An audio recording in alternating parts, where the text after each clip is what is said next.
નમસ્કાર વિદ્યાર્થી મિત્રો, સ્વાગત છે તમારું લેક્ચર નંબર 2 માં. ફર્સ્ટ લેક્ચરમાં આપણે આ ચેપ્ટરની બેઝિક ઇન્ટ્રોડક્શન મેળવીને શરૂઆત કરેલી અને એમાં આપણે ચુંબકીય ફ્લક્સ વિશે ભણેલા. ત્યારબાદ આપણે ફેરાડેનો નિયમ એટલે કે epsilon is equal two minus d∅/dt અથવા epsilon is equal two minus ∆∅/∆t નો અભ્યાસ કરીને થોડા દાખલા ગણેલા. એ જ પ્રેક્ટિસને આપણે આગળ વધારીએ. તો ક્વેશ્ચન તમારી સ્ક્રીનની સામે છે. જો તમે ઈચ્છતા હો તો જાતે પણ ટ્રાય કરી શકો છો. ચલો રકમ વાંચીએ આપણે. આર ત્રિજ્યાની સુવાહક રિંગને તેનું સમતલ ચુંબકીય ક્ષેત્રને લંબરૂપે રહે તેમ ગોઠવેલી છે. અહીં લાગુ પાડેલ ચુંબકીય ક્ષેત્ર બી બરાબર B0 પ્લસ આલ્ફા ટી મુજબ બદલે છે. લખી દઉં છું, B0 અને આલ્ફા અચળાંકો છે. ટૂંકમાં B0 અને આલ્ફા એ સમય હારે બદલતા નથી, અચળ છે. તો પહેલો ક્વેશ્ચન છે રિંગમાં ઉદ્ભવતું ઈએમએફ શોધો, અને બીજો ક્વેશ્ચન છે રિંગના પરિઘ સાથે સંકળાયેલું વિદ્યુત ક્ષેત્ર મેળવો. ચલો બે ક્વેશ્ચન સોલ્વ કરવાના છે. શું કહે છે રકમ આપણને? રકમ એમ કહે છે કે એક રિંગ છે, મને કહી દો છો રિંગ, સપોઝ આ રિંગ છે, બરાબર છે. રિંગ આ સમતલમાં પડેલી છે, પેજની અંદર પડેલી છે. હવે ક્વેશ્ચન એમ છે કે આર ત્રિજ્યાની સુવાહક રિંગની ત્રિજ્યા અચળ છે આર, એનું સમતલ ચુંબકીય ક્ષેત્રને લંબ રૂપે રહે છે. ટૂંકમાં ચુંબકીય ક્ષેત્ર બી ક્યાં હશે? સમતલને લંબ છે. દેખાય ચોખ્ખું લીધું છે કે સમતલ ચુંબકીય ક્ષેત્રને લંબ રૂપે. મોટા ભાગના કેસમાં તમને આવું જ આપ્યું હશે. મોટા ભાગના કેસમાં કહું છું, હંમેશા આવું આપ્યું એવું જરૂર નથી. પહેલા એક કામ કરે, એનો એરિયા ક્યાં હશે? આનો એરિયા હશે 12. આ પ્રમાણે એરિયા થઈ ગયો 1, બરાબર. રિંગનો એરિયા શું આવશે? πr². રિંગની અંદર જે ભાગ ઘેરાય છે એનો એરિયા કેટલો આવશે? πr². ચલો આ થઈ ગયું. હવે બીજું શું કહે છે? એક તો એરિયા તો ક્યાં હોય? બીજો સમતલને લંબ હશે, તો દોરી નાખો આપણે. બીજું એમ કીધું કે રિંગનું સમતલ ચુંબકીય ક્ષેત્રને લંબરૂપે છે. ટૂંકમાં સમતલ, આ સમતલ છે, આ રિંગનું સમતલ છે, આ સમતલ છે, એને લંબરૂપે શું છે? બી છે. ટૂંકમાં બી આ રીતે છે. આ થઈ ગયું બી. બી આ પ્રમાણે બધી જગ્યાએ છે વ્યવસ્થિત રીતે. કેટલું છે? બી બરાબર B0 પ્લસ આલ્ફા ટી. તો સીધી વાત છે, દેખીતી વાત છે. થીટા શું છે? થીટા આપણને ખબર છે. What is theta? થીટા બરાબર શું આવશે? અહીંયા સદિશ એ એન સદિશ બી વચ્ચેનો ખૂણો, અને દેખાય છે આકૃતિ બધી. થીટા બરાબર શું છે? 0 ડિગ્રી. ઓકે, ચલો. તો મારે શોધવાનું છે રિંગમાં ઉદ્ભવતું ઈએમએફ. ડાયરેક્ટ મળશે? સબ ડાયરેક્ટ તો નહીં મળે. પહેલા મેં તમને કીધું હતું, પહેલા શોધો ફ્લક્સ, પછી શોધો ફ્લક્સનો ફેરફાર, અને પછી કાં તો ∆∅/∆t કરો અથવા d∅/dt કરો. ઓકે, ચલો મૂકીએ આપણે કિંમત. આપણે પહેલા શોધીએ ફ્લક્સ કેટલો આવશે. સૂત્ર શું આવે ફ્લક્સનું? NAB cos theta. સૂત્ર આપણે આ ખબર છે, NAB cos થીટા. એક કામ કરીએ, આમાં આટા કેટલા મૂકશું? આટા મૂકશું 1. એરિયા કેટલો છે? એરિયા A બરાબર πr². કેવો? અચળ કે બદલે અચળ? તો πr² બરાબર અચળ થઈ ગયું. અચળ. ચલો બી કેટલું આપ્યું છે? બી આપ્યું મને બી બરાબર B0 plus alpha T. Theta કેટલો આપ્યો? થીટા બરાબર આપ્યો 0 ડિગ્રી. માટે કોસ થીટા કેટલો આવશે? કોસ થીટા આવશે 1. મૂકો કિંમત માટે. ફાઈ બરાબર શું આવશે? ફાઈ બરાબર આવશે n મૂકો 1, એરિયા મૂકો πr². બી મૂકો કેટલું? B0 plus alpha T into cos theta મૂકો 1. આટલું મૂકવાથી મને ફાઈ કેટલું મળશે? ફાઈ બરાબર આવશે πr² જે અચળ છે, કાઉન્સમાં આવશે B0 પ્લસ આલ્ફા ટી. આટલું પદ મને મળ્યું. એક કામ કરીએ, આપણે πr² ગુણ નાખીએ અંદર. તો ફ્લક્સ ફાઈ બરાબર શું છે? ફ્લક્સ ફાઈ બરાબર πr² B0 plus πr² alpha into T. આ મને મળી ગયું ફ્લક્સ. તમને આમ પ્રશ્ન પૂછી શકે કે ભાઈ 10મી સેકન્ડે કેટલું ફ્લક્સ હશે? તો ફ્લક્સ આટલું હશે, આટલું ફ્લક્સ સંકળાયેલું હશે. પણ મને ક્વેશ્ચન અહીંયા શું પૂછ્યો છે? રિંગમાં ઉદ્ભવતું ઈએમએફ શોધવાનું છે મારે. આ રિંગની ત્રિજ્યા આર છે. રિંગમાં ઉદ્ભવતું ઈએમએફ શોધવાનું છે. ઈએમએફ કઈ રીતે મળશે? આપણે ખબર સૂત્ર. ઈએમએફ ઈ બરાબર કયું સૂત્ર આવશે? માઇનસ d∅/dt કે ∆∅/∆t. સીધી વાત છે. ફેરફાર મોટો હોય તો સૂત્ર આવશે ∆∅/∆t. અને આવા સમયવાળા પદ આપ્યા હોય તો સૂત્ર કેવું વાપરવાનું? વિકલન વાળું. સૂત્ર વાપરશું આપણે ઈ બરાબર d∅/dt. અહીંયા ખાલી મૂલ્ય શોધું છું, આગળનું માઇનસ રાખતો નથી. માટે epsilon is equal two d/dt રાખો એમને. અહીંયા ફાઈ બરાબર શું છે? ફાઈ બરાબર આટલું પદ πr² B0 plus πr² alpha into આટલું પદ આવ્યું. પણ આખું પદ દેખાય છે મને અચળ. કેવું પદ છે? અચળ છે. એમાં આટલું પદ પાછું કેવું છે? અચળ છે. આટલું પદ પણ અચળ છે. તો વિચાર કરો, અચળનું વિકલન થશે 0 ને, અચળનું વિકલન થશે 0. વિચારો, ફાઈની કિંમત મૂકી મેં અહીંથી, બરાબર છે. તો પાઈ અચળ, r² અચળ, B0 અચળ દેખાય છે, B0 ને આલ્ફા અચળ છે લખ્યું છે અહીંયા. અને પાઈ અચળ, r² અચળ ને આલ્ફા અચળ. તો બધું શું? તો સૂત્ર શું હશે? માટે એપ્સિલોન બરાબર આ પદનું વિકલન થશે 0 પ્લસ આ પદમાં πr² આલ્ફા અચળ થઈ ગયા, અને ટીનું ટી સાપેક્ષે વિકલન થાય તો અહીંયા આવશે πr² આલ્ફા. તો મને મળી ગયું એપ્સુલા બરાબર પાઈ આર સ્ક્વેર આલ્ફા, આ આવશે જવાબ.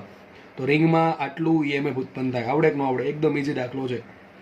બીજો ક્વેશ્ચન કહે છે રિંગના પરિઘ સાથે સંકળાયેલું વિદ્યુત ક્ષેત્ર. હું તમને એક સલાહ આપું છું આ ચેપ્ટર પૂરતી, કે આ ચેપ્ટરમાં તમને ક્યાંય પણ વિદ્યુત ક્ષેત્ર પૂછે, તમને યાદ હતું, તમને ભણાવ્યું હતું એપ્સુલા બરાબર સંકલન સદિશ ઈ ડોટ ડીએલ. શું આવું હતું? એપ્સુલા બરાબર સંકલન સદિશ ઈ ડોટ ડીએલ.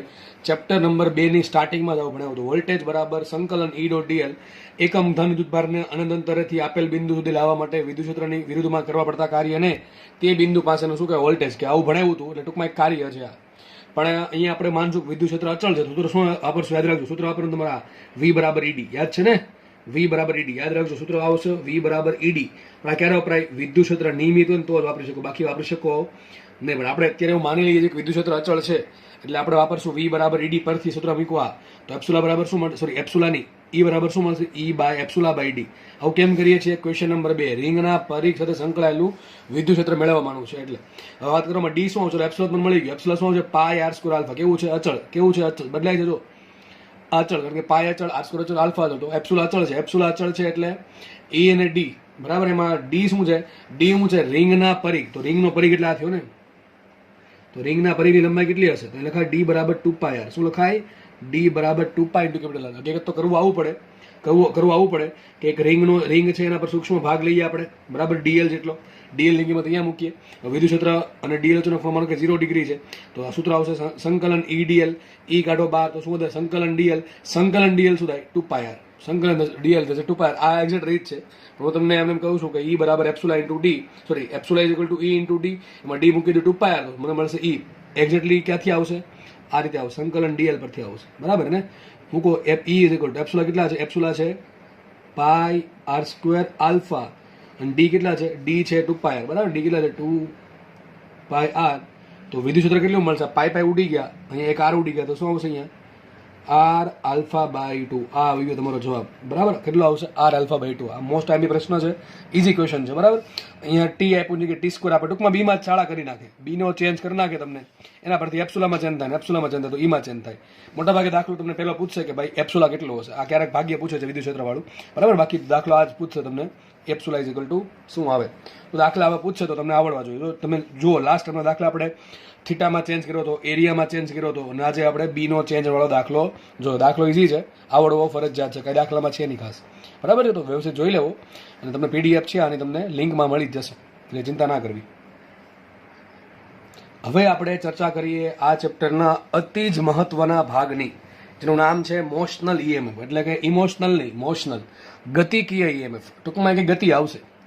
ગતિના કારણે જે ઈએમએફ ઉત્પન્ન થાય, હું તમને શોર્ટમાં કહું છું, ગતિના કારણે જે ઈએમએફ ઉત્પન્ન થાય એને કહેવાય ગતિકીય ઈએમએફ. શું કહેવાય? ગતિકીય ઈએમએફ બરાબર. ગતિના કારણે જે ઈએમએફ ઉત્પન્ન થાય છે એને કહેવાય ગતિકીય ઈએમએફ. તો લખ્યું છે અહીંયા ગતિના એક્ઝેક્ટલી ઈએમએફ શું કામ ઉત્પન્ન થાય? હવે ઈએમએફ ને ગતિ હારે કોઈ લેવા દેવા છે નહીં. ઈએમએફ ને કોને હારે લેવા દેવા છે? ફેરેડે ભાઈ શું કીધું હતું? ઈએમએફ ને લેવા દેવા છે ચુંબકીય ફ્લક્સના ફેરફાર હારે. તો મારે કોઈ પણ હિસાબે ચુંબકીય ફ્લક્સનો ફેરફાર કરવો પડે સમય હારે, તો જ ઈએમએફ ઉત્પન્ન થાય. હવે હું શું ટ્રાય કરીશ? હું ટ્રાય એમ કરીશ કે ગતિના કારણે ગૂંચળા સાથે સંકળાયેલું ચુંબકીય ફ્લક્સમાં સમય હારે ફેરફાર થાય. સમય હારે ફેરફાર થશે તો ફેરાડેના નિયમ મુજબ એમાં ઈએમએફ પ્રેરિત થાય. આ જે ઈએમએફ છે ને કે ગતિ ઈએમએફ, ટૂંકમાં આપણે બીજું કંઈ નથી કરવાનું. આપણી પાસે જે ફ્લક્સ છે બરાબર છે, કેટલું ફ્લક્સ? એન બી એ કોસેટા. જો લખ્યું છે ફાઈ બરાબર એન બી એ કોસેટા. આ જે ફ્લક્સ છે એ ફ્લક્સમાં કોઈ પણ હિસાબે ફેરફાર થવો જોઈએ સમય હારે, અને એ સમય હારે ફેરફાર થાય તો જ તે ઈએમએફ ઉત્પન્ન થાય. તો આ ફેરફાર કરવા માટે આપણે ઉપયોગ કરશું ગતિનો, એટલે કે વેગનો બરાબર, ઝડપનો ઉપયોગ કરશું. કઈ રીતે કરશું એના માટે તમને નીચે એક સિસ્ટમ આપી છે, સમજો શું છે વસ્તુ. જો માનો કે આ એક સુહાગ પટ્ટી છે. આ પટ્ટીનો આકાર તમને અત્યારે દેખાતો છે કે યુ આકારની પટ્ટી છે. કેવી આકારની છે? યુ આકારની પટ્ટી છે, પણ એ કોઈ પણ આકારની હોઈ શકે. તે જસ્ટ સમજવા માટે ઈઝી રહે સાબિતી, એટલા માટે મેં એવું ગાયું છે કે માનો કે એક યુ આકારની પટ્ટી છે. આ પટ્ટી પર એક સળિયો છે, દેખાય છે સળિયો છે. આ સળિયો સ્લાઇડ કરી શકે. શું કરી શકે? સ્લાઇડ કરી શકે. ટૂંકમાં આ સળિયો છે એ આ પટ્ટી પર હલનચલન ટૂંકમાં મુક્ત રીતે આપણે એને ખેંચી શકીએ છીએ. ટૂંકમાં સ્લાઇડ કરી શકે છે, સરકી શકે છે. માનો કે આ સળિયાને હું વી વેગથી ખેંચું છું, તો માની લો થોડુંક અમુક વસ્તુ ધારવી પડશે મારે. ધારો કે જો આ પોઈન્ટ, કયા પોઈન્ટ? આ પોઈન્ટ અને આ પોઈન્ટ વચ્ચે લંબાઈ એલ છે. કયા પોઈન્ટ વચ્ચે? ખાસ કહું છું, આ પોઈન્ટના જે બહાર નીકળી ગયો સળિયો એનું કંઈ કામ નથી.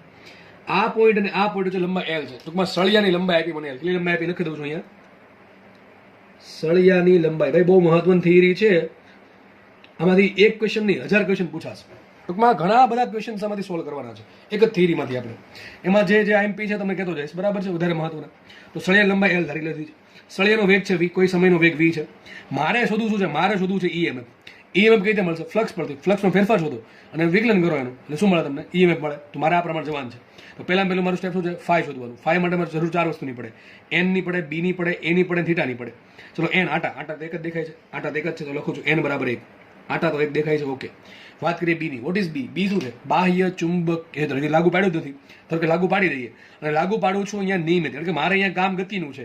બી આરે કોઈ લેવા દેવા છે નહીં, તો હું શું કરીશ? અહીંયા નિયમિત ચુંબક ક્ષેત્ર બી લાગુ પાડું છું. ક્યાં લાગુ પાડું છું? આ રીતે. તમને આનો મિનિંગ સમજ પડતો જશે બધાને, બરાબર છે? આખા સળિયામાં આ પ્રમાણે છું. બધી જગ્યાએ દોરતો નથી હું, સિમ્પલ મારે કામ જે છે એટલું દોર દઉં છું, બરાબર? આખા પ્રમાણે આખા સળિયામાં શું છે? આખા સળિયાની અંદર ટૂંકમાં આ જે આખું જે વસ્તુ છે એમાં બી ક્યાં છે? બી છે સમતલને લંબ રૂપે અંદર તરફ. ક્યાં છે બી? સમતલને લંબ અંદર તરફ નિયમિત. પછી કેવું છે? નિયમિત. ટૂંકમાં તમારે વિચારવાનું છે કે આટલો જે વિસ્તાર છે ને એમાં દરેક જગ્યાએ બી કેવું છે? નિયમિત છે, અચળ છે, અંદર તરફ છે, સમતલને લંબ અંદર તરફ છે. બી નો વહીવટ પૂરો. ચલો બી થઈ ગયા B. What is about area? Area શું છે? એરિયા એટલે આ જે બંધ ગાળો બન્યો દેખાય છે, બંધ ગાળો, એનો એરિયા. પછી વાત કરીએ આપણે એક કામ કરીને કે થીટાની વાત કરીએ. What is theta? થીટા શું છે? થીટા છે સદિશ બી એન સદિશ એ વચ્ચેનો ખૂણો. સદિશ બી એન સદિશ એ વચ્ચેનો ખૂણો છે શું? થીટા. ચલો બી ક્યાં છે? બી છે સમતલ એમ અંદર તરફ. એ ક્યાં છે? એ ક્યાં છે? તો જાય ગૂંચળું બન્યું કે નહીં? ગૂંચળું, આ બંધ ગૂંચળું બન્યું. સોરી, આ બંધ ગૂંચળાનો એરિયા ક્યાં છે? આ બંધ ગૂંચળાનો એરિયા છે બહાર તરફ. તો બી ક્યાં છે? અંદર તરફ. એરિયા છે બહાર તરફ. થીટા કેટલો આવે? કાં તો થીટા 0 ડિગ્રી આવશે, કાં તો 180 ડિગ્રી આવશે. અત્યારે આપણા કેસમાં 180 આવશે. એ 0 પણ આવી શકે. ક્યારે 0 આવશે? કે ભાઈ આપણે બી છે એ સમતલ લંબ બહાર તરફ પ્રોવાઈડ કર્યું હોત તો થીટા આવત કેટલો? થીટા આવત આપણો 0 ડિગ્રી. થીટા આવશે 0 અથવા 180. એ કંઈ મેટર નથી કરતું. મેટર એ કરે કોસ થીટા કેટલું થાય? કોસ થીટા થશે કાં તો પ્લસ અથવા -1. આપણે લઉં છું +1, બરાબર છે? +1 લઉં છું. તમે -1 પણ લઈ શકો છો, કોઈ ફરક પડશે નહીં ભાઈ, કારણ કે હું અત્યારે ખાલી જસ્ટ મૂલ્યની વાત કરું છું. કોની વાત કરું છું? મૂલ્યની. તો ફ્લક્સ કેટલો આવશે? ફ્લક્સ મને મળી ગયું. ફ્લક્સ બરાબર આવશે એન મૂકો 1, બી મૂકો બી, એરિયા મૂકો એ અને બી એ. કેટલું ફ્લક્સ આવશે? બી એ, કારણ કે કોસ થીટા થઈ ગયા 1, એન થઈ ગયા 1, તો ફ્લક્સ આવશે φ બરાબર બી એ. સર આમાં બી તો અચળ. ચલો બી તો અચળ છે. What about area? એરિયા શું છે? આ બંધ ગૂંચળા છે, બંધ ગૂંચળું બન્યું ને એનો એરિયા શું છે? આ બંધ ગૂંચળાનો એરિયા એ છે. પણ સર એરિયા તો અચળ નહીં. કારણ શું? આ જે સળિયો છે એને હું વી વેગથી ખેંચું છું. શું કરું છું? સળિયાનો વેગ વી છે. તો વિચારો આ સળિયો છે ધીમે ધીમે આગળ વધશે. આગળ વધતો જાય તો એનો એરિયા પણ વધતો જશે. વિચાર કરો, ફ્લક્સમાં ફેરફાર થવો જ પડે દોસ્ત. ઈએમએફ શોધવું હોય તો કોઈ પણ રીતે ફ્લક્સમાં ચેન્જ થવો પડે. અહીંયા આપણે જોયું તો ફ્લક્સ અત્યારે ખાલી 2 જ વસ્તુ પર ડિપેન્ડ કરે, એક તો બી પર ને એ પર. કાં તો મારે બી બદલવું પડે, કાં તો મારે એરિયા બદલવો પડે. બેના મૂલ્ય બદલવા પડે. તો ચલો બી તો મેં ધારી લીધું અચળ છે, તો એક જ વસ્તુ વિધિ એરિયા. કોઈ બી રીતે મારે એરિયામાં ચેન્જ કરવું તો જ ફ્લક્સમાં ચેન્જ થાય, અને ફ્લક્સમાં ચેન્જ થાય તો જ મને ઈએમએફ મળે સમય આરે, બરાબર ને? તો અહીંયા કોના કારણે ફ્લક્સમાં ચેન્જ થશે?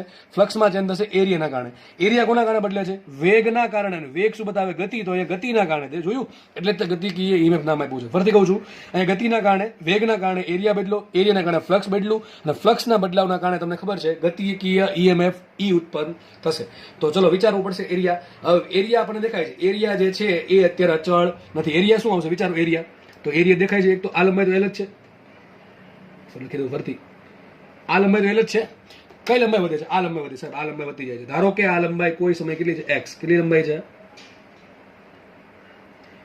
કોઈ સમયે લંબાઈ એક્સ છે. કેટલી છે? એક્સ લંબાઈ છે, જે અચળ નથી. કારણ કે જેમ જેમ સળિયો દૂર જશે એમ એક્સ વધતો જશે. જેમ એક્સ વધતું જાય આ એરિયા લંબચોરસ જે બન્યો આવે, લંબચોરસ બન્યો એનો એરિયા વધતો જાય. એરિયા શું આવશે? લખી દઉં છું. એરિયા શું આવશે હાલના કેસમાં? એરિયા બરાબર શું આવે? આ ગૂંચળાનો એરિયા શું દેખાય તમે વિચારો? આ થઈ ગઈ લંબાઈ, આ થઈ ગઈ પહોળાઈ, અથવા આને લંબાઈ ગણો તો આ પહોળાઈ થઈ ગઈ. તો એક્સ ગુણ્યા એલ શું થાય? એલએક્સ. તો એરિયા આવશે એલએક્સ. તો માટે ફ્લક્સ આવ્યું φ બરાબર BLX. કેટલું આવ્યું? φ બરાબર BLX. એક્સ અચળ નથી. એક્સ અચળ નથી. એક્સ અચળ નથી. બી ને એલ કેવા છે? અચળ છે. એલ છે સળિયાની લંબાઈ જે અચળ છે. બી તો અચળ જ છે પહેલાથી. તો મારી પાસે શું વેરિયેબલ છે? એક્સ.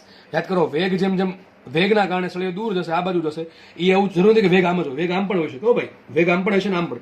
અત્યારે જે સમજાવવામાં તમને માન દોરું છે તો વેગ આ બાજુ છે એટલે એક્સ વધશે, એક્સ વધે તો ફ્લક્સ વધશે, ફ્લક્સમાં ફેરફાર થયો, વધે ફ્લક્સ વધવું જોઈએ કે ઘટવું જોઈએ? ઇન શોર્ટ ફ્લક્સ અચળ હોવું જોઈએ નહીં, એમાં ફેરફાર થવો જોઈએ. અત્યારે ફેરફાર થાય છે તો આપણે ઈએમએફ ઉત્પન્ન થશે. ચલો કેટલું ઈએમએફ ઉત્પન્ન થાય તો બહુ ઈઝી છે. આ ફ્લક્સનું કરી નાખું વિકલન તો મને મળશે ઈએમએફ. ચલો આગળ વધીએ આપણે. તો છેલ્લે આપણને આવું મળ્યું હતું ફાઈ બરાબર BLX, બરાબર ને? મારે શોધવું છે એપ્સુલા. તો એપ્સુલા બરાબર શું આવશે? d∅/dt. હું ખાલી મૂલ્યની વાત કરું છું. ટૂંકમાં આજે એપ્સુલા છે ઈએમએફ એનું મૂલ્ય કેટલું હશે તો d∅/dt મૂકે કેમ તો d/dt રાખો એમને. અહીંયા આવશે BLX. બી કેવા અચળ, એલ કેવા અચળ લખાશે માટે એપ્સુલા બરાબર BL ઇન્ટુ dx/dt. તો એવું dx/dt. પણ વોટ ઇઝ dx/dt? x શું છે? અંતર, નો ફેર, અંતર, બરાબર ને? dx થશે અંતર, નો ફેરફાર, બરાબર. dt થશે સમય સાપેક્ષે અંતરનો ફેરફાર, ઝડપનો ફેરફાર, જેને કહેવાય વેગ. તો લખું છું અહીંયા, અહીં dx/dt શું આવશે? વેગ આવશે v. શું આવશે? વેગ v. તો મને સૂત્ર મળી ગયું એપ્સુલા બરાબર BVL. બહુ જ IMP સમીકરણ. સૂત્ર શું આવ્યું? એપ્સુલા બરાબર BVL. ત્રણ વસ્તુઓમાં આવે છે, b આવે છે, v આવે છે, l આવે છે. આમાં l છે એ સળિયાની લંબાઈ છે. સળિયાનો એરિયા છે ના, સળિયાનો એરિયા ક્યાંય આમાં આવતો નથી. ખાલી એલ શું આવ્યું? સળિયાની લંબાઈ આવી. શું આવી? સળિયાની લંબાઈ આવે છે. એમાં બીજું ક્યાંય આવતું વસ્તુ, બીજી કોઈ વસ્તુ આવતી નથી. ચલો બી કેવા? અચળ. વી કેવા? ખબર નથી. એલ કેવા? અચળ. તો મતલબ તો એમ થયું એપ્સુલા બરાબર 3 વસ્તુ પર ડિપેન્ડ કરે, બી પર, વી પર ને એલ પર. મને એમ કહો શું આ એપ્સુલા જે છે એ સળિયાના આકાર પર ડિપેન્ડ કરે છે કે સળિયો અહીંયા ગોળ છે? સોરી, સળિયો એટલે કે આ જે બંધ ગૂંચળું બન્યું, બરાબર છે, એ ગૂંચળાના આકાર પર ડિપેન્ડ કરે? ના સર, કોઈ ડિપેન્ડ નથી કરતું. ગૂંચળું કદાચ ગમે એવું હોય, ડિપેન્ડ કોના પર કરે? ખાલી બે છેડા વચ્ચે, એક આ છેડો અને આ છેડા વચ્ચે અંતર એલ છે, એના પર ડિપેન્ડ કરે છે. બીજું ડિપેન્ડ કરે વેગ પર. તો લખું છું અહીંયા, અહીં એપ્સુલા એ સળિયા, એક મિનિટ લઈ લઉં છું, કે ગૂંચળાના, ખાસ મહત્વની વાત છે, એપ્સુલા એ સળિયા કે ગૂંચળાના આકાર પર આધારિત નથી. આ પહેલી વાત. બીજી વાત, તમે જો બી ક્યાં હતું? બી હતું સમતલ લંબ અંદર તરફ. વી ક્યાં છે? વી આમ છે. તો બી ને વી કેવા છે? લંબ છે. તો અહીંયા અહીં એપ્સુલા બરાબર BVL સૂત્ર વાપરતી વખતે બહુ જ મહત્વનો મુદ્દો છે. વાપરતી વખતે બી અને વી એકબીજાને લંબ લેવા. તો સૂત્ર આવું બની ગયું. સૂત્ર તમારે યાદ આવું રાખવાનું, એપ્સુલા બરાબર બી ગુણ્યા વી. વી નો કેવો ઘટક? લંબ ઘટક ઇન્ટુ એલ. મગજમાં રાખજો, દાખલો પૂછશે આમાંથી, બરાબર છે. પણ તમને વી છે ને ડાયરેક્ટ લંબ નહીં આપે, વી ત્રાસો આપશે અને બે ઘટક પડશે. એક ઘટક પડશે બીને લંબ, એક ઘટક પડે બીને સમાંતર. એમાં જો વેગનો બીને લંબ ઘટક હોય ને એ સૂત્ર મૂકવાનું. તો એપ્સુલા બરાબર આવશે BVL. વી શું આવશે? લંબ ઘટક આવશે વીનો. અથવા તમે બીનો વીને સમાંતર ઘટક નહીં લેવાનો, બીનો વીને લંબ ઘટક લેવાનો. ટૂંકમાં કાં તો બીના ઘટક પડો કાં તો વીના ઘટક પડવાનો. નોર્મલ આપણે વેગના ઘટક પાડશું, બરાબર? એનાથી ફરક નહીં પડે. બે વસ્તુ હરખી જ છે, કઈ અલગ નથી. તો મને સૂત્ર મળી ગયું એપ્સુલા બરાબર BVL. સૂત્ર શું મળી ગયું? એપ્સુલા બરાબર BVL. અતિ મહત્વનું સૂત્ર. હવે ભાઈ ઈએમએફ ઉત્પન્ન થયું હોય અને બંધ ગાળો છે તો ડેફિનેટલી કરંટ ફ્લો થતો હશે. ધારો કે કરંટ ફ્લો થાય છે, ધારો કે સર્કિટમાં કરંટ ફ્લો થાય છે. ડાયાગ્રામ જરૂર પૂરતો દોરી દઉં છું કે આ પ્રમાણે આપણો દાખલો ડાયાગ્રામ હતો, બરાબર ને? વિચાર કરો, કરંટ અહીંથી ધારો કે અહીંથી ફ્લો થયો. ધારો કે કરંટ, હવે જો કરંટ અહીંથી ફ્લો થઈ શકે, અહીંથી ફ્લો થઈ શકે. કરંટ આમે હોઈ શકે આ રીતે, અને કરંટ આમે હોઈ શકે, સમઘડી હોઈ શકે, વિષમઘડી હોઈ શકે. એ કેમ ખબર પડે સમઘડી છે કે વિષમઘડી? એ આપણે જોશું હમણાં જ નક્કી કરીએ. કરંટ છે એ સમઘડી છે કે વિષમઘડી છે, બરાબર? આપણે હમણાં સાબિત કરીએ. ધારો કે આને ના પૂછું પી છેડો, આને ના પૂછું ક્યુ છેડો. હવે આ જે પરિપથ છે, પરિપથ એ ધારો કે સુવાહક છે. કેવો છે? સુવાહક છે ભાઈ. બહુ અવાહક નથી. અવાહક નથી મતલબ શું થાય? એનો અવરોધ ઓછો છે. અવરોધ ઓછો એટલે કે કાંઈક છે પણ થોડોક ઓછો છે. માનો કે લાકડું હોય, લાકડું તો કરંટ ફ્લો નહીં થઈ શકે, કારણ કે લાકડા માટે પરિપથનો અવરોધ થઈ ગયો ઇન્ફિનિટી. લાકડા માટે ઈએમએફ ડેફિનેટલી હશે. લાકડાના ટુકડા, માનો કે લાકડાના ટુકડાઓ છે આ રીતે, તો ડેફિનેટલી ઈએમએફ ઉત્પન્ન થશે BVL જેટલું. પણ એમાં કરંટ ફ્લો કરવો બહુ અઘરો છે, કારણ કે લાકડાના ટુકડાઓનો અવરોધ થઈ ગયો બહુ મોટો. તો હવે એક કામ કરીએ, માનો કે આ પરિપથ જે છે, આ પરિપથ બેનો એનો અવરોધ દોરી દઉં છું અહીંયા, જસ્ટ સમજાવવા માટે દોરું છું. ધારો કે અવરોધ R છે, લખું છું અહીંયા પરિપથનો અવરોધ ધારો કે છે R. કેટલો છે? પરિપથનો અવરોધ બરાબર R છે. તો સર્કિટનો પ્રવાહ શું હશે? સર્કિટમાં પ્રવાહ લખું છું પરિપથનો પ્રવાહ. મસ્ત IMP સમીકરણ, બરાબર ને? મસ્ત છે અને આઈએમપી પણ છે. પરિપથનો પ્રવાહ, પરિપથમાં વહેતો પ્રવાહ, દિશા ખબર નથી, આપણે જોઈએ છીએ હમણાં. વહેતો પ્રવાહ, વિદ્યુત પ્રવાહ, આઈ બરાબર શું આવશે સૂત્ર વિચારો. વી બરાબર આર, તો આઈ બરાબર વી બાય આર, તો વી તરીકે આવશે એપ્સુલા બાય આર. એપ્સુલા કેટલું આવ્યું? બીવીએલ બાય આર. મસ્ત સૂત્ર મળી ગયું પ્રવાહ બરાબર, માટે પ્રવાહ બરાબર આઈ બરાબર આવી ગયું બીવીએલ ભાંગ્યા આર. પણ હજી કહું છું આ વેગ છે ને સૂત્ર કયું છે? લંબઘટક છે. તો મને બીજું સૂત્ર મળી ગયું. આને આપી દે સમીકરણ, આને આપું છું સમીકરણ નંબર 1, આને આપું છું 2. બધા સમીકરણ મહત્વના છે, મગજમાં યાદ રાખતા જવા, સમજતા જાવ, ગોખવા નહીં, ગોખવાનો પ્રયત્ન કરતા નહીં, ઢગલાબંધ સમીકરણ ભેગા થઈ જશે હમણાં. તો પ્રવાહ કેટલો આવશે? પ્રવાહ બરાબર વોલ્ટેજ ભાંગ્યા અવરોધ. સિમ્પલ, પ્રવાહ બરાબર વોલ્ટેજ ભાંગ્યા અવરોધ. વોલ્ટેજ આવશે બીવીએલ બાય આર. મોટા ભાગે બી ને વી લંબ જ હોય, મોટા ભાગે લંબ હોય, હંમેશા લંબ હોય એવું જરૂરી નથી. ચલો આપણે પ્રવાહ મળી ગયો છે. હવે એક કામ કરીએ, હવે નક્કી એ કરીએ સર પ્રવાહ પી છેડામાંથી ઉત્પન્ન થશે કે ક્યુમાંથી ઉત્પન્ન થાય, એ કેમ ખબર પડે? ચલો એના માટે મારે પેજ ફેરવવું પડશે ને આપણે નવી થિયરી ભણીએ પાછી. જો કે થિયરી યાદ છે પણ બીજો ટોપિક. તો અહીંયા મેં નાનકડી એવી જેટલી જરૂર છે એટલી આકૃતિ દોરી દીધી છે. હવે આપણે આકૃતિમાં સમજવાનું છે. માનો કે આ છેડો નામ આપી દઉં છું પી છેડો, આ છેડો છે ક્યુ છેડો. હમણાં આપણે જોયું કે ઈએમએફ ઉત્પન્ન થાય, ઈએમએફ ઉત્પન્ન થાય તો પ્રવાહ ઉત્પન્ન થશે. પણ પ્રવાહ કઈ દિશામાં ઉત્પન્ન થાય? પી થી ક્યુ તરફ જશે કે ક્યુ થી પી તરફ જશે? બરાબર, આપણે જોવાનું છે. ટૂંકમાં સમઘડી દિશામાં પ્રવાહ છે કે વિષમ ઘડીમાં છે પ્રવાહ, એ સમજવાનું છે. થોડુંક મેં અહીંયા સળિયો થોડોક મોટો દોર્યો છે, કામ છે એટલા માટે. હવે આપણે જૂનું યાદ કરીએ. યાદ શું કરીએ કે ભાઈ બી ક્યાં હતું? બી ક્યાં હતું? બી હતું સમતલ અને મંદર. જો બી અંદર એવું શકે ને બહાર એવું શકે, પણ આપણો જે કેસ છે એ પ્રમાણે હું જાઉં છું. બરાબર, આપણે કેસમાં શું ધાર્યું છે કે બી છે એ નિયમિત છે અને અંદર તરફ છે. ટૂંકમાં દરેક જગ્યાએ, અને દરેક જગ્યાએ બી ક્યાં છે? સમતલ અને લંબ અંદર તરફ છે એવું માની લેવાનું છે. ભાઈ બહાર પણ હોઈ શકે છે, ત્રાસુ હોઈ શકે છે, એવું કઈ જરૂર નથી કે હંમેશા લંબ જ હોય. તો પણ સિમ્પલ કેસ આપણે રાખીએ છીએ અને સિમ્પલ કેસમાંથી ધીમે ધીમે આપણે કોમ્પ્લિકેશન તરફ ધીમે ધીમે જશું. બહુ કઈ અઘરું છે એની ધ્યાનથી સમજતા જશો તો અહીંયા નિયત થઈ જશે થિયરી. આ થિયરી તમારા બોર્ડમાં પણ આવે છે અને બોર્ડમાં પણ તમને બેનિફિટ થશે. ધ્યાનથી સમજી લેવી. થિયરી થોડીક મોટી છે પણ મજા આવે એવી થિયરી છે. હવે આપણે જોયું હતું કે બી અંદર તરફ છે. હવે યાદ કરો ચેપ્ટર નંબર 4. ચેપ્ટર નંબર 4 માં આપણે આવું ભણ્યા હતા. અને આ બીજી વાત કે સળિયો છે એ વેગ ધરાવે કે ધરાવતો? વેગ ધરાવે છે. ચેપ્ટર નંબર 4 માં આપણે આવું ભણ્યા હતા કે ભાઈ કોઈ વિદ્યુત ભાર છે, એ વિદ્યુત ભાર ચુંબકીય ક્ષેત્રમાં વી વેગથી ગતિ કરે તો વિદ્યુત ભારમાં કેટલું બળ લાગે? યાદ કરો ક્યુ ઇન્ટુ વી ક્રોસ બી. યાદ કરો ક્યુ ઇન્ટુ વી ક્રોસ બી. અને આમાં હજી એક બળ ભેરવી દો ક્યુઈ, તો એ થઈ જશે લોરેન્સ બળ. તમને એ પહેલા ભણાવ્યું હતું ચુંબકીય બળ, વિદ્યુત ભાર પર લાગતું ચુંબકીય બળ. આ શું છે? વિદ્યુત ભાર પર લાગતું ચુંબકીય બળ કેટલું આવશે? Q into V cross B. ચલો ક્યુ તો ચલો ક્યુ શું છે? વિદ્યુત ભાર. વી શું છે? એ વિદ્યુત ભારનો વેગ. અને બી શું છે? વિદ્યુત ભાર પર લાગુ પાડેલ બાહ્ય ચુંબકીય ક્ષેત્ર. તો ક્યુ ઇન્ટુ વી ક્રોસ બી. આ દેખાય છે આપણને. મુખ્ય મારે ખાલી કિંમતનું કામ છે. તો એ બરાબર શું આવશે? Q into VB sine theta. વિચારો સળિયાની અંદર શું હશે? સળિયાની અંદર ઇલેક્ટ્રોન હોય, સળિયાની અંદર પ્રોટોન હોય. બરાબર છે. સળિયો ભાઈ સુવાહક છે. કેવો સળિયો છે? સુવાહક છે. એટલે એમાં ભરીને શું છે? મુક્ત ઇલેક્ટ્રોન છે અને ન્યુક્લિયસમાં શું છે? પ્રોટોન છે. હવે સળિયો ગતિ કરે છે, સળિયો ગતિ કરે તેની અંદરના શું થાય? ઇલેક્ટ્રોન ને પ્રોટોન પણ ગતિ કરે. શેની અંદર? બી ની અંદર. આખા વિસ્તારમાં બી છે. તો મતલબ એમ કહી શકાય કે સળિયાનો વેગ વી છે આ તરફ. મતલબ એમ થયો કે સળિયાની અંદર જે ઇલેક્ટ્રોન છે અથવા સળિયાની અંદર જે પ્રોટોન છે એનો પણ વેગ વી આ તરફ જ છે. ટૂંકમાં વિદ્યુત ભારો ગતિ કરે છે. એક વિદ્યુત ભાર, વિચારો આ ઘણા બધા અસંખ્ય વિદ્યુત ભારો છે જે આ તરફ ગતિ કરી રહ્યા છે, બી ને લંબ અંદર તરફ. બરાબર, બી કેવું છે? બી સમતલ ને લંબ અંદર તરફ છે. એને લંબ વી વેગથી વિદ્યુત ભારો ગતિ કરે છે. માનો કે આપણે પ્રોટોન પર ફોકસ કરીએ. જો કે એક્ઝેક્ટલી મુક્ત ઇલેક્ટ્રોન જ ગતિ કરે, પ્રોટોન ગતિ ના કરે. પ્રોટોન તો બંધાયેલા હોય ન્યુક્લિયસમાં. પણ જસ્ટ તમને સમજાવવા માટે હું પહેલા સમજાવું છું પ્રોટોનની ગતિ કોના કારણે ગતિ થાય છે. એવું માની લો પ્રોટોનના કારણે ગતિ થાય છે. સોરી, પ્રોટોન ગતિ કરે છે. તો પ્રોટોનનો વેગ ક્યાં છે? આ બાજુ છે. પ્રોટોનનો વેગ આ બાજુ છે. વિચારો પ્રોટોનનો વેગ આ બાજુ છે, બી ક્યાં છે? અંદર તરફ. તો એક કામ કરો, તમારી બધી આંગળી ક્યાં રાખશો? વી તરફ રાખશો. ફેરવશો ક્યાં? અંદર તરફ, કારણ કે બી અંદર તરફ છે ને. ભાઈ સમજો ભાઈ, આ પ્રમાણે છે. આ બ્લુ પેન છે ને એ પ્રોટોનની શું કહેવાય વેગ બતાવે છે અને આ રેડ પેન છે ને અંદર જાય છે. બધી આંગળી બ્લુ પેન અંદર ફેરવશો તો અંગૂઠો જશે બહાર તરફ. તો મતલબ પ્રોટોન પર બળ લાગે ઉપર તરફ લાગે. એક્ઝેક્ટલી પ્રોટોન પર બળ ના લાગે. એક્ઝેક્ટલી બળ કોના પર લાગે? મુક્ત ઇલેક્ટ્રોન પર. કોના પર બળ લાગે? મુક્ત ઇલેક્ટ્રોન પર. મુક્ત ઇલેક્ટ્રોન પર કેટલું બળ લાગે? તો મુક્ત ઇલેક્ટ્રોન પર બળ ક્યાં લાગે? ધન વિદ્યુત ભાર પર જે દિશામાં બળ લાગે એની વિરુદ્ધ દિશામાં ઋણ વિદ્યુત ભાર પર, એટલે કે પ્રોટોન પર જે દિશામાં બળ લાગે છે એની વિરુદ્ધ દિશામાં ઋણ વિદ્યુત ભાર પર બળ લાગે. કારણ કે ક્યુ શું આવશે? માઇનસ ઈ આવશે. શું આવશે? ક્યુ બરાબર માઇનસ ઈ. કારણ કે મુક્ત ઇલેક્ટ્રોનનો વિદ્યુત ભાર માઇનસ હોય એના કારણે બળની દિશા આવશે માઇનસ. ટૂંકમાં ક્યાં આવશે? નીચે તરફ.